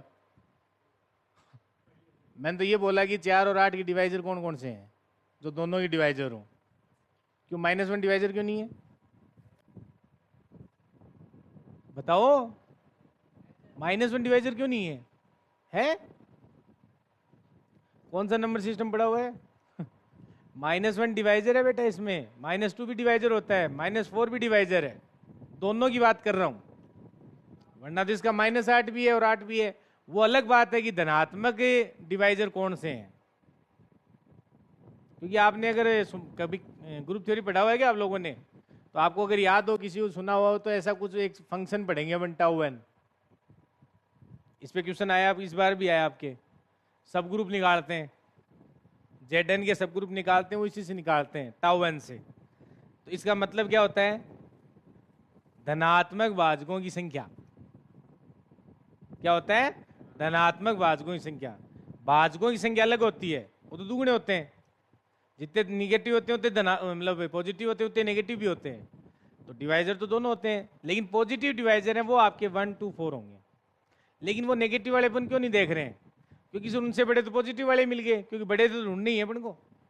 तो अगर मान लो किसी ने कहा कि सर इसका 1 डिवाइजर है, 2 डिवाइजर है, 4 है, तो GCD 1 क्यों नहीं बना? हाँ मनोज, GCD 1 क्यों नहीं बना? डेफिनेशन से देखना, ये तो समझना है तेरे को। सर आपने ये कहा था कि दोनों को डिवाइड करना चाहिए, ठीक है, 1 इसको भी डिवाइड कर रहा है, 1 इसको भी डिवाइड कर रहा है। लेकिन सर जो 1 है वो यहाँ पे 2 को डिवाइड कर रहा है, क्योंकि 2 भी तो इसको डिवाइड कर रहा है। अरे लिखो वहां पे, देखो क्या है। तो सर ये जो दूसरा डिवाइजर है वो 1 को डिवाइड करना चाहिए, लेकिन 2 1 को डिवाइड नहीं करता है। बात समझ में आ रही है? मान लो ये GCD बनाना चाह रहे हो आप, तो अगर ये GCD वो बात अलग है बेटा, आप बोलते हो ना धनात्मक है, तो वो धनात्मक तो अपन को कोई 2 नंबर देता है ना, तब तो अपन देख लेते हैं। अगर मान लो कोई A और B दे दिया, तो फिर वैसे कैसे देखोगे? तुम्हें कैसे पता चलेगा उनमें से बड़ा कौन है? उसका तरीका ये होता है, मैथमेटिकली तरीका ये होता है बड़ा देखने का, कि सबसे बड़ा डिवाइजर कौन सा है, कि आप जितने भी डिवाइजर निकालोगे तो सर सारे डिवाइजरों का उनमें भाग जाएगा हमेशा, तब वो सबसे बड़ा घोषित होता है। देख लो आप 4 GCD बता रहे हो, तो 4 में देख लो 2 का भी भाग जा रहा है और 1 का भी जा रहा है, लेकिन 2 नहीं हो सकता, क्योंकि 2 में 4 का भाग नहीं जा रहा। तो जो इन दोनों नंबर को डिवाइड करता है, उस नंबर को जो भी डिवाइजर और होगा इसके अलावा, वो सब डिवाइड करेंगे इसको। इसलिए ये क्या बन जाता है? उसका GCD बन जाता है, ग्रेटेस्ट कॉमन डिवाइजर। वैसे अपने काम नहीं आएगा। अब इसीलिए आपने कहा कि नंबर ले लें नेगेटिव, तो नेगेटिव ले लो, हमें तो बड़ा देखना है। तो माइनस वालों से तो बड़ा प्लस वाला वैसे ही हो जाता है, और ये चीज ध्यान रखना आगे से कि जीसीडी जो आप लेते हो ना, ये चाहे आप ए कोमा बी का ले लो, चाहे जीसीडी आप माइनस ए कोमा बी का ले लो, चाहे जीसीडी आप किसका ले लो, यहाँ पे ए कोमा माइनस बी का ले लो, और चाहे जीसीडी आप दोनों का माइनस हो, सबका जीसीडी बराबर आता है हमेशा। इसलिए जब भी आपको जीसीडी पूछा जाए, नेगेटिव एक तरफ हो चाहे दोनों तरफ हो, आप हमेशा उसको धनात्मक मान लिया करो, क्योंकि इन चारों का जीसीडी क्या आता है, बराबर आता है। आप देख लो खुद ही, क्योंकि पॉजिटिव डिवाइजर वो तो नेगेटिव वालों से वैसे ही बड़ा होता है, इसलिए उसका लॉजिक होता है?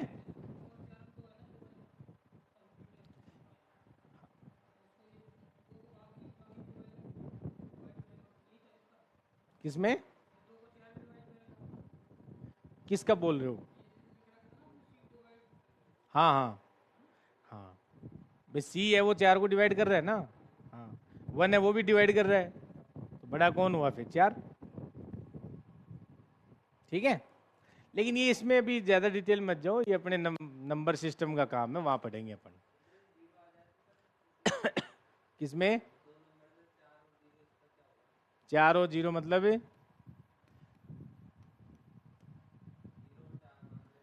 इसका डिफाइन नहीं होगा बेटा,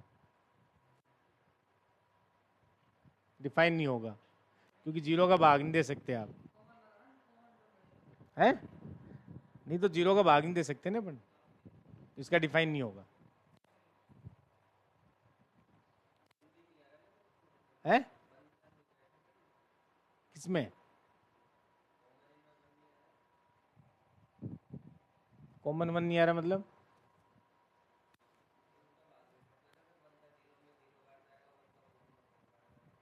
वन का तो सब में ही जाता है भाग,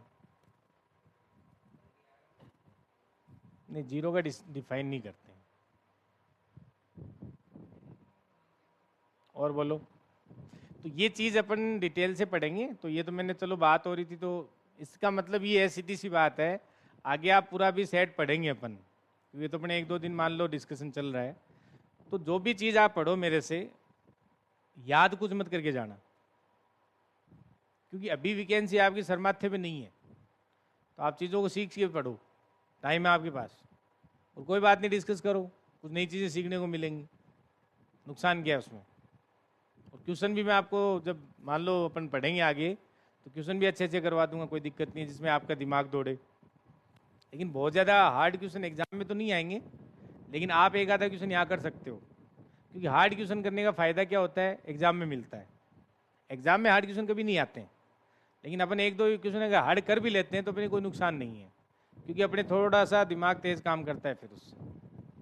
तो 2 तरीके हैं, अगर मान लो मैं सारी चीज़ें आसान ही आसान पढ़ा दूंगा, तो हो सकता है आपको तो बहुत अच्छा लगेगा यहाँ पे बैठे बैठे, लेकिन ज़्यादा आसान पढ़ना भी थोड़ा नुकसानदायक होता है, क्योंकि ये जरूरी नहीं है कि अपन को समझ में आ रहा है इसका मतलब लेवल उतना ही होता है क्या एग्जाम का। इसलिए हो सकता है कि मैं 2-4 क्वेश्चन ऐसे उठाऊंगा जो आपको नहीं समझ में भी आएंगे, लेकिन मेरे समझाने के बाद समझ में आ जाएंगे। ऐसे क्वेश्चन भी हर टॉपिक पे 2-4 करने बहुत जरूरी होते हैं। अगर सब आपको आते ही रहे, वही आप कर रहे हो, तो फिर तो मतलब आपका वो कोई नया सीखने को तो आपको कुछ मिल ही नहीं रहा है। फिर इनमें कुछ नहीं मिलेगा नया सीखने को, क्योंकि डेफिनेशन वही रहती है, हर बार वही रहेंगी, अगर अगली बार भी पढ़ेगा कोई तो वही रहेंगी डेफिनेशन। तो जब अपन क्वेश्चन करेंगे वहां पे अपन को चीजें सीखने को मिलेंगी, टेंशन लेने की आवश्यकता नहीं। तो ये अभी आप नहीं लिखो तो भी कोई दिक्कत नहीं है, मैं पढ़ाऊंगा आप लोगों को दोबारा ये, ठीक है? इसलिए इसकी चिंता ना करें आप लोग, आराम से इसमें जब इसके बारे में पढ़ेंगे तो ये लिख लो आप, तो अपना तो ये इतने डेफिनेशन लिखने का मतलब था, ठीक है?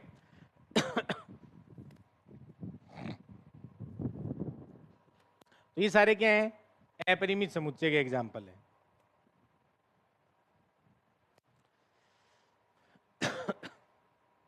अब तो आप बताओ, ये जो 2 सेट हैं,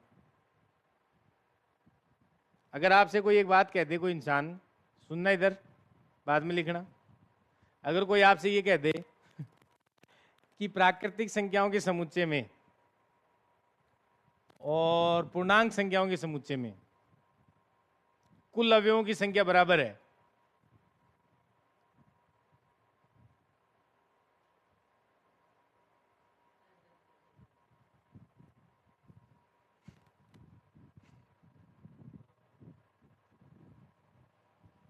बोलो। मैंने कहा कि प्राकृतिक संख्याओं का समुच्चय है और एक हमारे पास पूर्णांक संख्याओं का समुच्चय है। आपके सामने लिखे हुए एक तो ये रहा और एक ये रहा। और मैं आपसे एक क्वेश्चन पूछ रहा हूं कि मैं आपसे ये कहना चाह रहा हूं कि पूर्णांक संख्याओं के समुच्चय में और प्राकृतिक संख्याओं के समुच्चय में कुल अवयवों की संख्या बराबर होती है। संख्या, अवयव तो बराबर नहीं होते। मतलब ऑब्वियस ही बात है, इसमें 1 है तो उसमें तो -1 भी है, तो वो बराबर तो कहाँ होंगे। मैंने कहा कुल अवयवों की संख्या बराबर होती है।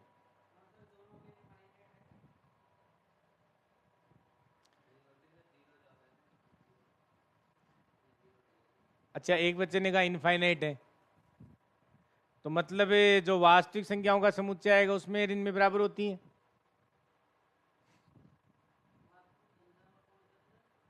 वास्तविक संख्याओं का समुच्चय जानते हो ना, जिसमें परिमेय संख्याएं भी आती हैं, परिमेय संख्याएं आती हैं, तो उसमें भी अनंत संख्याएं होती हैं। इसका मतलब उनमें भी इनमें सब में बराबर होती हैं। कैसे?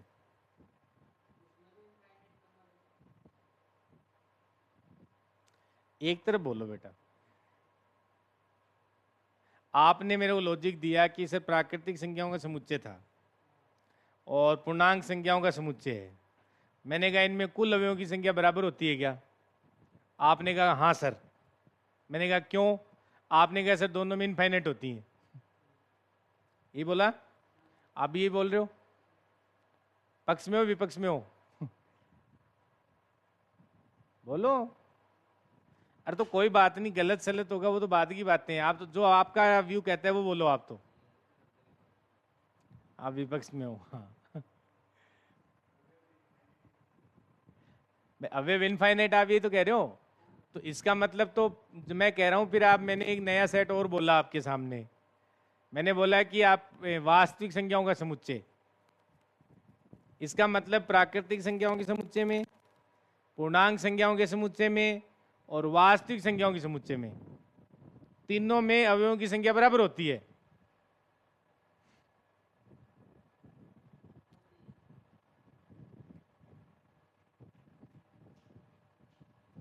बोलो। जल्दी बोलो। चलो सोचने के लिए एक दिन दिया, सोच के आना, बताना। प्राकृतिक संख्याओं में प्राकृतिक संख्याओं के समुच्चय में अवयवों की संख्या बराबर, पूर्णांक संख्याओं के समुच्चय में अवयवों की संख्या बराबर, वास्तविक संख्याओं के समुच्चय में अवयवों की संख्या। मेरे को ये बता देना किस में बराबर होती हैं, किस में, क्योंकि आप लोगों ने कहा कि सर इसमें इनफाइनाइट होती हैं, इसमें इनफाइनाइट होती हैं, इसमें इनफाइनाइट होती हैं, तो इनफाइनाइट इनफाइनाइट बराबर। लेकिन ऐसा होता नहीं है बेटा।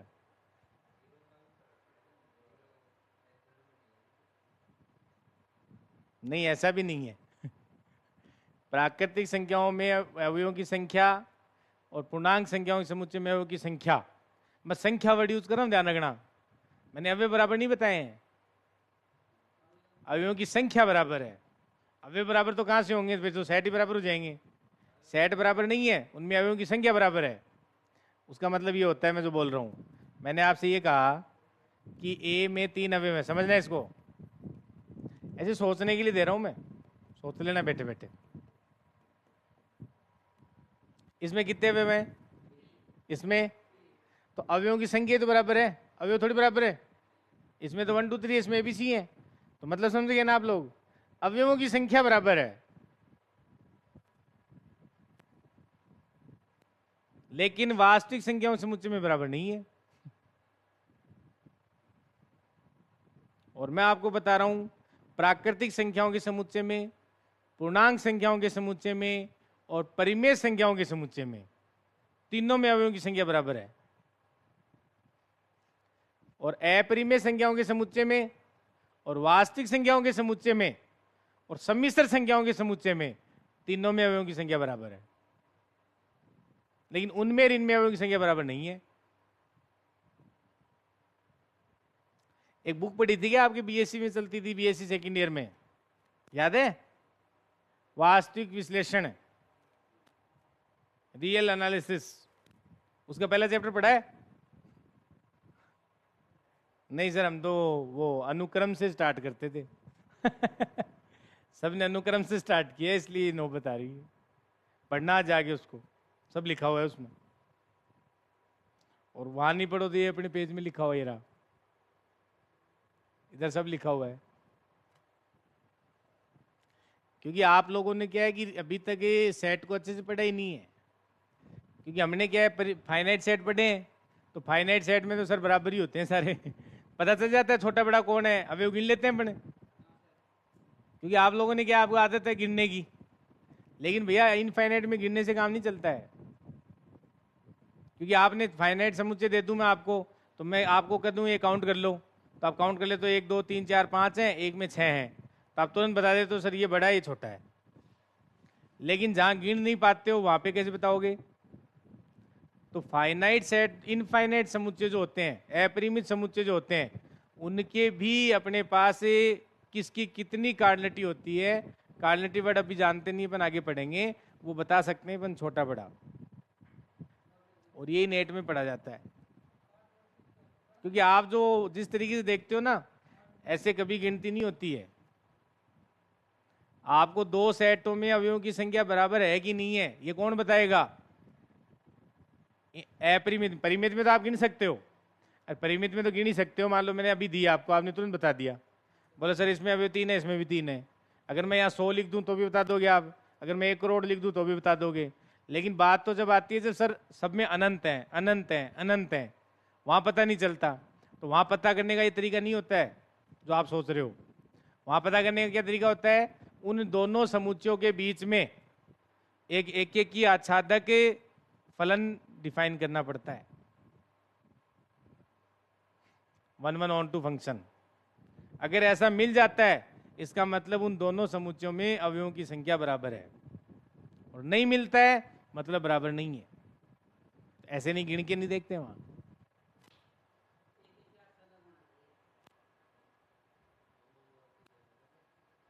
और मैंने YouTube पे मेरी क्लास डाल रखी है, 17 क्लासें, पढ़ लेना आप लोग। सेट भी डाल रखी हूँ सारी, फंक्शन डाल रखा है और सेट डाल रखा है, लेकिन सारा इंग्लिश में है, नेट में जो पढ़ाते हैं। और सच में जो आप पढ़ते हो ना, ये सेट रिलेशन जो ये पढ़ते हो, एक्चुअल में तो वहां पढ़ा जाता है। रिलेशन भी तो पढ़ते हो, रिलेशन की काउंटिंग आती है आपकी, पता है क्या? रिलेशन पढ़ा हुआ है यार? ये टॉपिक सबके पढ़े हुए होते हैं, मना क्यों कर रहे हो? ऐसा क्यों कर रहे हो नहीं पढ़े हुए? पॉसिबल ही नहीं है चीज। तो मैं ये नहीं कह रहा कि आप ये कह दो कि पढ़े हुए हैं तो मैं पढ़ाऊंगा नहीं, मैं तो बिल्कुल डिटेल से पढ़ाऊंगा। बेटा देख लो, बिल्कुल ये देख लो, यहां से अपन ने स्टार्ट किया था। लेकिन मैं आपके दिमाग में आज क्वेश्चन छोड़ रहा हूं, ताकि आपको तकलीफ तो रहनी चाहिए ना। आंसर मैं ही दूंगा, टेंशन लेने की जरूरत नहीं है। ये मत सोचना कि यार सर ने तो आंसर तो बताया नहीं, क्वेश्चन क्वेश्चन बता दिए। लेकिन आप आज रात को दुखी रहना इस चीज को लेके, कोशिश करना, गूगल सर्च करना। भाई आपको कोई मान लो कुछ चीज ढूंढनी हो, आप गूगल करते हो तुरंत, आज देखना, जाके देखना यार, बोले आज कल बता देंगे सर को जाके ये चीज होती है। कोशिश तो करो। बाकी जो आपके सिलेबस में वो तो मैं पढ़ाऊंगा ही, कोई दिक्कत नहीं है उसकी, है ना? बता रखा है, डिटेल से पढ़ा रखा है पूरा। और मैंने आपको 50 बार कही थी ये बात, मैं बेटा जो फ्री में मिलता है उसको तो पढ़ लिया करो कम से कम।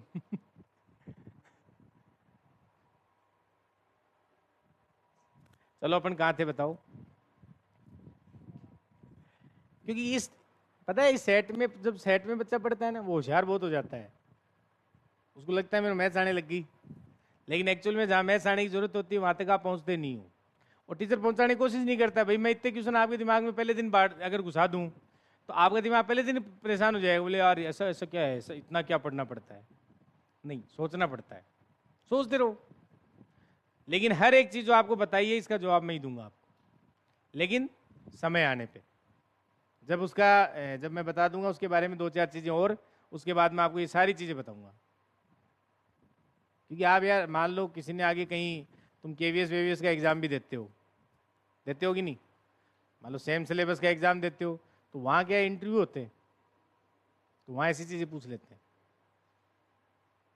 अब उनके लिए कोई अलग से किताबें पढ़ने थोड़ी जाओगे आप, या इंटरव्यू तैयारी करने कहाँ जाओगे बताओ। तो उनमें काम आती हैं चीज़ें। डीएसएसबी का इंटरव्यू देते हो आप लोग, तो जो मैथमेटिक्स में देते हैं वहाँ चीज़ें पूछी जाती हैं। वहाँ कोई आपसे सवाल थोड़ी पूछता है, बताओ ये समुच्चय है कि नहीं है कोई नहीं पूछेगा। वहाँ बहुत बेसिक बेसिक चीज़ें पूछी जाती हैं जिनसे अपन स्टार्टिंग ही नहीं करते हैं। नहीं, मेरा मतलब आपके दिमाग में क्वेश्चन क्या डाला है मैंने, आपको समझ में आया क्या? मैंने आपको ये सिखाया है कि भैया इनफाइनाइट सेट जो होते हैं ना, अपरिमित समुच्चय, उनमें भी छोटे बड़े होते हैं। आज से आपके दिमाग में क्या कचरा गया?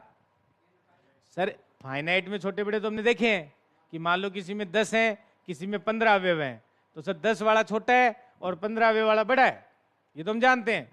लेकिन आज से हम ये भी जानते हैं कि अपरिमित समुच्चय जो होते हैं वो भी छोटे बड़े होते हैं। कैसे देखते हैं वो बाद की बातें हैं, लेकिन आपके दिमाग में ये चलना चाहिए कि सर ने ये बताया था कि इन अपरिमित समुच्चय जो होते हैं ना, वो वाकई में छोटे बड़े होते हैं। वहां भी छोटे बड़े का लिहाज होता है कि ये छोटा है ये बड़ा है। अब फिर वही बात आ जाती है आगे। अब मान लो नेचुरल नंबर का समुच्चय है, कर ले बात थोड़ी सी, परेशान तो नहीं हो रहे हो? बता दो मेरे को, ये सिलेबस से बाहर है थोड़ी सी, है ना, सिलेबस से थोड़ी सी बाहर है। मान लो आप कोई से आपसे ये कह दे कि प्राकृतिक संख्याओं का समुच्चय है, आप उसमें से 10 प्राकृतिक संख्या निकाल लो, अब क्या रहेगा वो, परिमित या अपरिमित? क्वेश्चन समझ में आया क्या मेरा? मान लो इनफाइनाइट सेट है, परिमित समुच्चय है, आपने उसमें से कुछ फाइनाइट परिमित संख्या निकाल ली, अब बताओ वो परिमित ही रहेगा या अपरिमित रहेगा?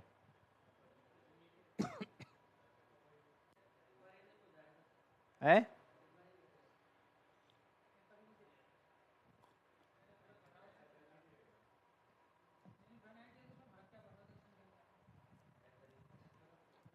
अब इसको यूं समझो आप कि समुद्र में से बाल्टी की पानी निकाल ली, बोल नदी बन गई। समझ में आ रही बात? हमने एक समुद्र था, हमने वहां क्या किया, एक बाल्टी पानी निकाल ले, बोले साहब नदी बना दी। और घर में एक टब भरा पड़ा था और उसमें से पानी की बाल्टी निकाल लो, पता चल जाएगा। सोचो, ये कंसेप्ट होता है, मैथमेटिक्स ने दिया। मैथमेटिक्स से अपन अलग प्रूफ करते हैं इन चीज़ों को, लेकिन आप लॉजिक सोचो, आपके घर में मान लो कोई भी टब भरा हुआ था पानी का, उसमें से आपने एक बाल्टी निकाल ली और एक समुद्र था उसमें से बाल्टी निकाल ली अपन ने, तो आपका कॉमन सेंस क्या कहता है? मैथ छोड़ दो आप, आपका कॉमन सेंस क्या कहता है? कहाँ फर्क पड़ेगा? टब में तो पड़ेगा ना फर्क, लेकिन वहाँ नहीं पड़ेगा। इसका मतलब सर फाइनाइट सेट में से अगर फाइनाइट एलिमेंट आप हटाते हो तो वो छोटा हो जाता है, कम हो जाएगा। लेकिन इनफाइनाइट सेट जो होता है उसमें से आप फाइनाइट अवयव कितने भी हटा लेना, बोले करोड़, 2 करोड़, अरब, खरब जो चलते हो, वो हमेशा इनफाइनाइट ही रहेगा। तो ये आपका जो मैं अभी चीज़ें जितनी भी बोल रहा हूँ ना, अगर आपके पास बीएससी की बुक है किसी के पास, रियल एनालिसिस की, आप उसका फर्स्ट और सेकंड चैप्टर जाके पढ़ना, उसमें सब लिखा हुआ है। आपके सिलेबस की बातें हैं, कोई बाहर की बातें नहीं है। वो अलग बात है कि हम पढ़ते नहीं है, अपने इस लेवल के क्वेश्चन नहीं आते, वरना क्वेश्चन ये होते हैं। अगर आप एक्चुअल में सेट की बात करते हो, क्योंकि आप गणनीय अगणनीय सेट पढ़ते हो, नहीं पढ़ते हो क्या? तो फिर तो सारा ही आता है सिलेबस में, लेकिन आपके कोई क्वेश्चन दे ही नहीं रहा है इसका,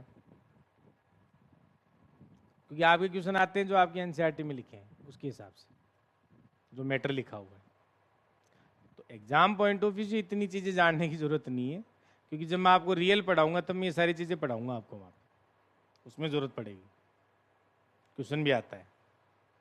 लेकिन यहाँ सेट से क्वेश्चन नहीं आएगा इतना हैवी। यहाँ तो अगर आपने पढ़ा हो तो ये बाकी, जैसे पावर सेट जो पढ़ा होगा आपने, घात समुच्चय नाम सुना होगा, कई बार तो उस पर क्वेश्चन आ जाता है। कई जो आपने डी मॉर्गन्स लॉ पढ़े होंगे, इन पे क्वेश्चन आ जाता है। कई बार ये वैन आरेख होते हैं, इन पे आ जाता है। तो ये फिक्स है क्वेश्चन कहाँ से आने, तो सेट को चाहे आप 5 दिन पढ़ लो, चाहे सेट को आप 2 दिन पढ़ लो, जितना पढ़ो उतना ही बड़ा है, लेकिन पहले अपने एग्जाम पॉइंट ऑफ व्यू से कवर कर लो उसको। लेकिन ये क्वेश्चन आज आपके दिमाग में घुस जाना चाहिए कि यार सर ने एक चीज़ तो बताई कि इनफाइनाइट सेट में भी छोटे बड़े होते हैं, अब ये कैसे पता करते हैं वो अलग बात है, तो मैं बताऊंगा आप लोगों को। ठीक है, तो कहाँ तक लिख लिया था बताओ? अपन ने अभी तक ये छोड़ देना, ये भी नहीं लिखना आपको। तो अपन यहाँ लिख रहे थे रैशनल यानी परिमेय संख्याओं का समुच्चय, लिख लो। फिर ये 2-3 और लिखवा देता हूँ इसमें, तो ये अपने काम आते रहेंगे। वैसे नंबर सिस्टम में दोबारा काम आते हैं, लेकिन ये सबको याद भी होते हैं।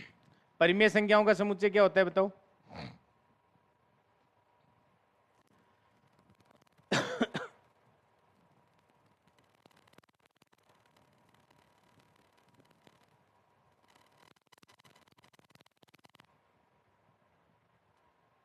ठीक है, लिख लो।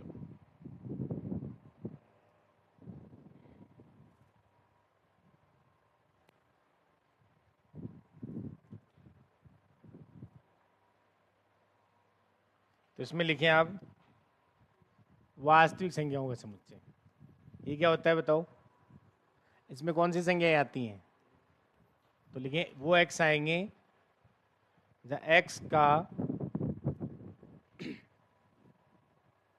डेफिनेशन लिख लो। इसमें एक्स का वर्ग धनात्मक या शून्य हो, एक्स का वर्ग धनात्मक या शून्य हो।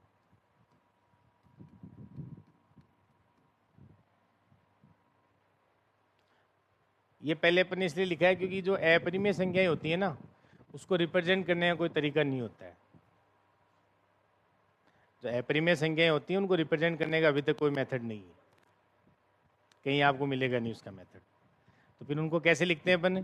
सर क्यू कॉम्प्लीमेंट होती हैं अपरिमेय संख्याएं, उनको लिखते हैं वास्तविक संख्याओं के समुच्चय में से। अगर आप परिमेय संख्याएं हटा दो तो ये कौन सी संख्याएं बच जाती हैं? अपरिमेय संख्याएं बच जाती हैं। जैसे एग्जाम्पल के तौर पे आपको बताते हैं कि जैसे √2, √3, √5 एंड सो ऑन, इस टाइप की, पाई ई, इस टाइप की आप सुने हुए होंगे सबके, लेकिन इनको रिप्रेजेंट करने का कोई मेथड अभी तक नहीं आया है। जैसे अपने पास परिमेय संख्याओं को रिप्रेजेंट करने का तरीका है अपने पास, क्या है बताओ? ये रहा कि सर पी बटा क्यू लिख दो, और जहाँ पी तो इंटीजर है और क्यू अपने पास नेचुरल नंबर है, और यहाँ पे जीसीडी दोनों का क्या? जीसीडी तो वैसे लिखो नहीं लिखो कोई जरूरी नहीं है, जीसीडी इसलिए लिख रहा है वो, जैसे मान लो आपने 1/2 लिखा, अब उसको आप 2/4 भी लिख सकते हो। बात समझ में आ रही क्या? भाई जहाँ 1/2 लिखा है उसको आप 2/4 भी लिख सकते हो, आप 3/6 भी लिख सकते हो, तो वो फिर संख्या रिपीट होंगी। लेकिन अगर आप जीसीडी 1 कर दोगे तो संख्या रिपीट नहीं होगी। फिर ये जरूरी नहीं है हर जगह लिखा मिले, कई जगह इसको स्किप कर देते हैं, लेकिन वो लिखने का सही तरीका नहीं है फिर। क्योंकि मान लो 1/2 है तो 1/2 को लिखने के तो 1000 तरीके हैं। 2/4 लिख दो वो भी 1/2 होता है, 3/6 लिख दो वो भी 1/2 होता है, 4/8 लिख दो वो भी 1/2 होता है। तो अगर आप जीसीडी 1 ले लेके लिखते रहेंगे ना तो कोई संख्या रिपीट नहीं होगी, वरना संख्या रिपीट हो जाएंगी इसमें। समझ में आ रही है बात है? इस जीसीडी की जरूरत क्यों पड़ती है? इसलिए पड़ती है कि आपकी समुच्चय में अवयव हैं वो रिपीट नहीं होंगे। ठीक है, लिख लो क्यू कॉम्प्लीमेंट लिख लो, और लास्ट एक लिख लो सम्मिश्र संख्याओं का समुच्चय। क्या होता है बताओ? x प्लस आयोटा वाई, जहां x और y क्या होते हैं? रियल नंबर होते हैं, वास्तविक संख्याएं। जहां x और y क्या होते हैं? वास्तविक संख्याएं। इसे बोलते हैं सम्मिश्र संख्याओं का समुच्चय।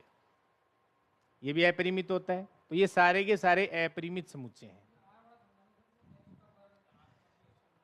हाँ, मतलब है कि जो भी आपके पास, अब जैसे ये संख्याएं हैं तो ये आपके पास परिमेय संख्याएं हैं, तो इनका जब आप वर्ग करोगे तो वो हमेशा क्या आएगा? धनात्मक आएगा या जीरो आएगा? वो क्या आ जाएंगी? पर ये अपने पास वास्तविक संख्याएं आ जाएंगी। मतलब इसमें फिर ये भी शामिल हो जाती हैं, जैसे वर्ग वाली, जब आप वर्गमूल लेते हैं तो उनका वर्ग कर दो तो वापस उसमें आ जाती हैं वो। बात समझ में आएगी नहीं आई? वरना देखो कई बार ऐसा लिखा मिलता है, दोनों एक ही बात है। आप क्यू कॉम्प्लीमेंट है तो पहले क्यू कॉम्प्लीमेंट लिख लो आप, तो फिर आप कहते हो कि Q और Q कॉम्प्लीमेंट का यूनियन ले लो, तो वो वास्तविक संख्याओं, अरे कई बार ऐसा लिखा भी मिलता है, एक ही बात होती है, यूनियन Q कॉम्प्लीमेंट, तो ये भी तो वास्तविक संख्याओं से मुझे होता है। जो परिमेय तथा अपरिमेय संख्याओं का संग्रह हो, वो क्या होता है, वास्तविक संख्याओं से मुझे होता है। लेकिन ये मैंने पहले इसलिए लिख दिया, वही बात है कि इनको लिखने का तरीका नहीं है। अब ये इतनी थोड़ी होती है जितनी आपने लिखी हैं, और भी खूब होती हैं। ठीक है, लिख लो इस बात है।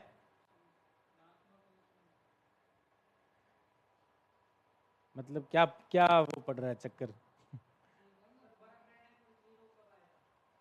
जीरो होगा तब, हाँ, तो जीरो वास्तविक संख्या में नहीं आता क्या, तो इसलिए जीरो भी तो लिखना जरूरी है।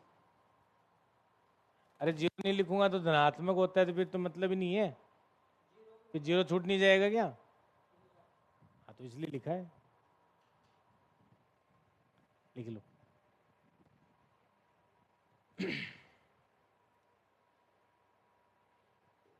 अब आप लिखें, निम्न समुच्चय पर विचार करें।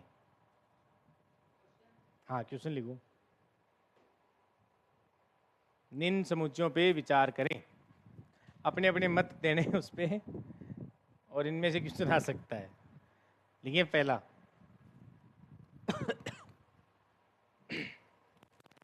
A1 लिखें,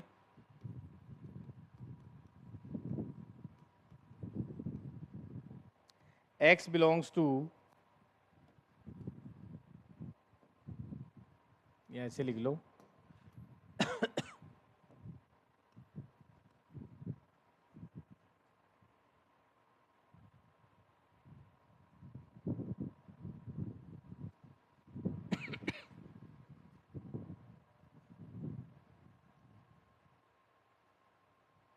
लिखे इसमें,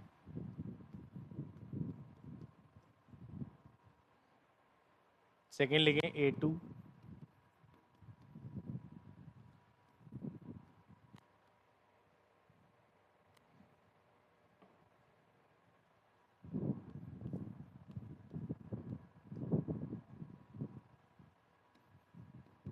आपको बताने हैं कि फाइनाइट सेट होंगे, इनफाइनाइट होंगे, परिमित समुच्चय होगा या अपरिमित समुच्चय होगा, ये बात करनी है। ठीक है, लिखिए आप लोग,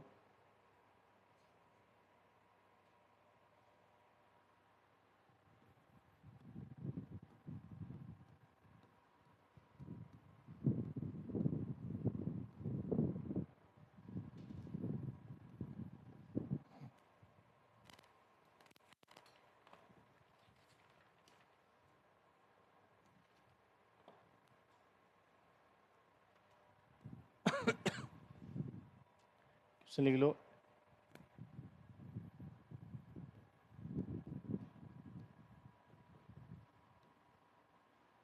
x वक्रों y बराबर एक्स स्क्वायर एवं y बराबर x का, x वक्रों y बराबर एक्स स्क्वायर एवं y बराबर x का प्रतिच्छेदन बिंदु का भुज है। प्रतिच्छेदन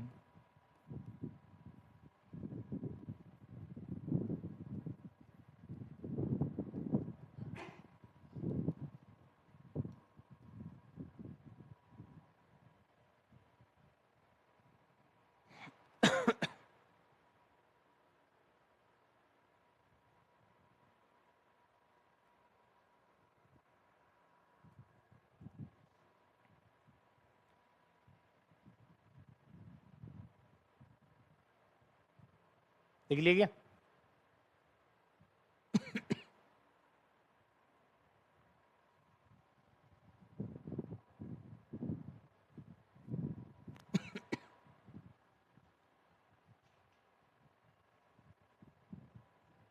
टाइम क्या हो गया? 2 घंटे हो गए।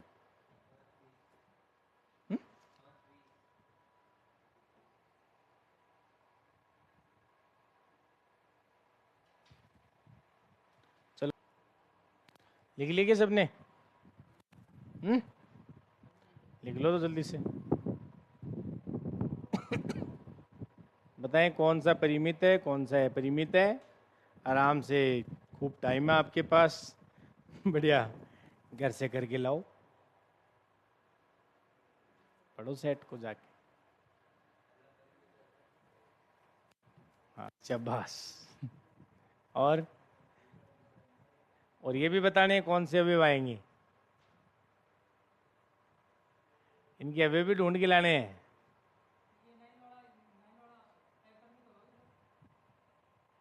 इस समुच्चय में और मेरे से अगर आप वही चीजें पढ़ना चाहते हो जो लिखी हुई हैं किताबों में, ये परिभाषा और वो परिभाषा, वो तो तुम्हें भी पता ही है, वो तो मैं लिखवा ही रहा हूँ साथ में, लेकिन उनसे फिर एग्जाम में क्वेश्चन नहीं होंगे।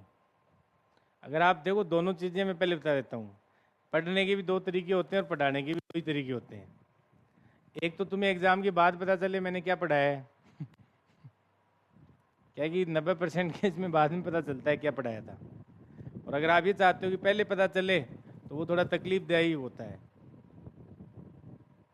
क्योंकि अब तो फिर भी थोड़ा बच्चा इस बार मान लो इस चीज़ में इंटेलिजेंट हो गया, क्योंकि पेपर थोड़ा अच्छा आया था, तो बच्चे को पता चल गया कि भी टाइम पास से काम चलेगा तो नहीं वैसे भी, इसलिए टीचर टाइम पास करेगा तो आपको कोई फायदा होने वाला नहीं है। मैंने आपको फिर कहा, क्वेश्चन एग्जाम में जो आते हैं वो कैसे आते हैं, आपके सामने सीट मिल जाएगी और वो भी मैं सोल्व करवाऊंगा सारी, क्योंकि वो मैंने कल पैटर्न आपको बताया था कि भाई सीटें मिलेंगी और सीटें अपन क्लास में डिस्कस भी करेंगे। और बीएससी की सारी किताबें जितनी भी हैं उनको डिस्कस कर भी चुका हूँ, सारे सॉल्यूशन रिकॉर्ड भी कर दिए मैंने, लेकिन वो तो अपने जब काम आएंगे जब अपन बीएससी पढ़ेंगे। लेकिन 11th-12th की भी सारी सीटें जो मिलेंगी अपन क्लास में डिस्कस करेंगे। हाँ, ये मैं गारंटी देता हूँ कि जिसने मेरी क्लास के क्वेश्चन झेल लिए उसके एग्जाम के क्वेश्चन बहुत आसान हो जाएंगे। और आप ये चाहते हो कि मैं यहाँ पे अब इनके दो एग्जाम्पल दे के आगे निकलता रहूँ, चलता रहूँ, तो सेट हो जाएगा, एक ही दिन में भी हो जाता कंप्लीट। ये चीज़ें आप देख लेना, क्योंकि जब तक आपके दिमाग को पता ही नहीं चलेगा कि भाई इसमें कितने हार्ड क्वेश्चन बन सकते हैं, तो एग्जाम में जाकर पता चलेगा फिर फायदा क्या है, फिर एक दूसरी भर्ती का इंतजार करना पड़ेगा। इसलिए ये चीज़ आपको तय करनी पड़ेगी कि भाई आप कैसा पढ़ना चाहते हैं। ये तो चलो आज अपनी पहली क्लास थी, मेरे को आइडिया भी नहीं है कि आप कैसा पढ़ना चाह रहे हो, क्या पढ़ना चाह रहे हो, तो ये चीज़ मेरे को आप ज़रूर बता दें, क्योंकि ऐसा मैं कभी फील नहीं होने दूंगा कि आपका पहले पढ़ा हुआ है, ये मैं पहले बता देता हूँ। हाँ, वो चीज़ कभी फील नहीं होगी मेरी क्लास के अंदर, चाहे आप कहीं भी कोचिंग करके आए हो, क्योंकि फिर मतलब नहीं रहेगा ना इतनी दूर आने का। बताओ, आप चीज़ें सीखोगे नहीं तब तक। और मैं ये नहीं कह रहा कि ये क्वेश्चन आपको आने ही चाहिए, हो सकता है आपको नहीं आए, लेकिन बताने के बाद आप सीख जाओ तो वो फायदे की चीज़ है। तो एग्जाम में क्वेश्चन आते हैं बहुत आसान आते हैं, तो अगर एक बार आप अपने थोड़े टफ क्वेश्चन कर लेते हो, समझ लेते हो, तो आसान क्वेश्चन करने में आपको तकलीफ नहीं होगी, जल्दी जल्दी हो जाएंगे। और ये मैंने बीएससी में पढ़ाने का तरीका था। भाई आप लोगों ने मेरी जब भी क्लासें ली होंगी तो हो सकता है मैंने क्लास में थोड़ी चीज़ें ज़्यादा भी बताई हैं, लेकिन जब आपने सीट सॉल्व किए तो एक भी इन्फॉर्मेशन ऐसी नहीं मिलेगी जो बाहर हो जाएगी। और मैंने हर एग्जाम के क्वेश्चन की डाल रखे हैं विद कॉलेज लेक्चर। और आप कोई वो कहते हैं ऐसे बंदे नहीं हो कि भाई आपको चीज़ों का पता नहीं है। आप आरपीएससी की साइट पे जाया करो, आरपीएससी की साइट सबको पता है, वहाँ आप जाके कॉलेज लेक्चर के सारे पेपर डाउनलोड कर लो, अभी तक जितने हुए हैं सब डले हुए हैं। फर्स्ट ग्रेड के सारे पेपर डले हुए हैं, सेकंड ग्रेड के सारे पेपर डले हुए हैं। एक टेक्निकल और होता है पॉलिटेक्निकल वाला, उसका पेपर बहुत अच्छा आता है, वो पेपर है। आरपीएससी यही पेपर लेती है, एक एसीएफ के पेपर लेती है। आरपीएससी इसके अलावा कोई पेपर अपने सिलेबस पे नहीं लेती है। आप इनको डाउनलोड करके रख लो, मैं तो दूंगा ही, एक मैंने सारे दे हैं, इसमें सीटों में सब हैं, ऑल टोटल है और यूनिट वाइज भी है। लेकिन आपका कॉन्फिडेंस डेवलप होगा जब आप वो पेपर सोल्व करोगे। जब आपसे कॉलेज लेक्चर का पेपर सोल्व होने लग जाए तो एक अपने आप में जो खुशी होती है वो खुद ही महसूस कर सकता है आदमी। तो ये चीज़ें हैं। और बाद में जितने दुनिया भर की टीजीटी पीजीटी सब में इसमें दे रखे हैं मैंने, वो आप करते जाओ। क्योंकि देखो 11th-12th में क्या होता है, 11th-12th में क्वेश्चनों का भंडार बहुत होता है। एसआर सैनी बुक है सबके पास होती है, सबको पता होता है, उसमें दुनिया भर के क्वेश्चन है। लेकिन क्या वो पढ़ना तरीका सही है अपना? देखो मैं पहले बता देता हूँ, 11th-12th में बच्चे परेशान बहुत रहते हैं, क्योंकि 11th-12th में ख़त्म थोड़ी होता है। मेरे पास भी कोई ये मान लो कि 2000 क्वेश्चन पढ़े हैं एक टॉपिक पे, मैं तुम्हें 2000 दे दूँ? क्या अपन को 2-4 टॉपिक पढ़ने हैं? अपन को क्या फिक्स करना है कि सर आप हमें हर एक वैरायटी पे 2-2 4-4 क्वेश्चन कराओ, ताकि हमारी हर वैरायटी क्लियर हो जाए। अब एक वैरायटी पे आप 100 क्वेश्चन करते रहो, फिर इसका मतलब आप अपना टाइम वेस्ट कर रहे हो। तो 11th-12th में अच्छा वही कर पाता है जो थोड़ा स्मार्टनेस का यूज करे, कि वैरायटी के कितने क्वेश्चन किए आपने, वो अपने लिए काम के हैं। इसलिए मैं क्वेश्चन जो यहाँ क्लास में कराऊँ उनको थोड़ा अच्छे से ध्यान देना। फिर चाहे आप किसी के भी क्वेश्चन करो, मुझे कोई तकलीफ नहीं होता है, मेरे से पूछ लो आगे। लेकिन जैसे मान लो मैं कहता हूँ सेट आज खत्म हो गया, उसके बाद आप सेट के क्वेश्चन सोल्व करो। पहले मैं सीट दूंगा, वो कर लेना, उसके बाद आप अपने जहाँ भी मिले वो करो, और अपना टेस्ट वेस्ट है सब सबमिट कर देना। बात समझ में आ रही क्या? ये चीज़ आपको ध्यान रखना। तो ये मैंने 10-11 क्वेश्चन दिए हैं आपको, आप एक बार ट्राई करना, नहीं होंगे तो अपन कल आते डिस्कस करेंगे इनको। तो आज अपन ने थोड़ा मैंने स्लो पढ़ा है एकदम ही, क्योंकि अपन ने आज कुछ पढ़ा नहीं है। घर पे जाके पढ़ने लायक क्या है देख लो आप, ये लो आ जाओ। अब ये पढ़ने की जरूरत नहीं है, आपको कोई नहीं पूछेगा अब समुच्चय क्या होता है, एग्जाम में कोई नहीं पूछेगा। बस आपको पता होना चाहिए भी समुच्चय लिखते कैसे हैं, इसमें एक तो एलिमेंट रिपीट नहीं होते, और इसको दर्शाते कैसे हैं। सर इसको कैपिटल अक्षर से दर्शाते हैं, इसके अवयव कैसे दर्शाते हैं, स्मॉल लेटर से दर्शाते हैं, हो गया खत्म। लिखने के तरीके से 2 हैं, आप रोस्टर फॉर्म में भी लिख सकते हो, और एक आप इसमें सेट बिल्डर फॉर्म में भी लिख सकते हो। इसका मतलब मैंने बताया था ए में आता है तो क्या मतलब है, नहीं आता है तो क्या मतलब है, ये आप जानते हो।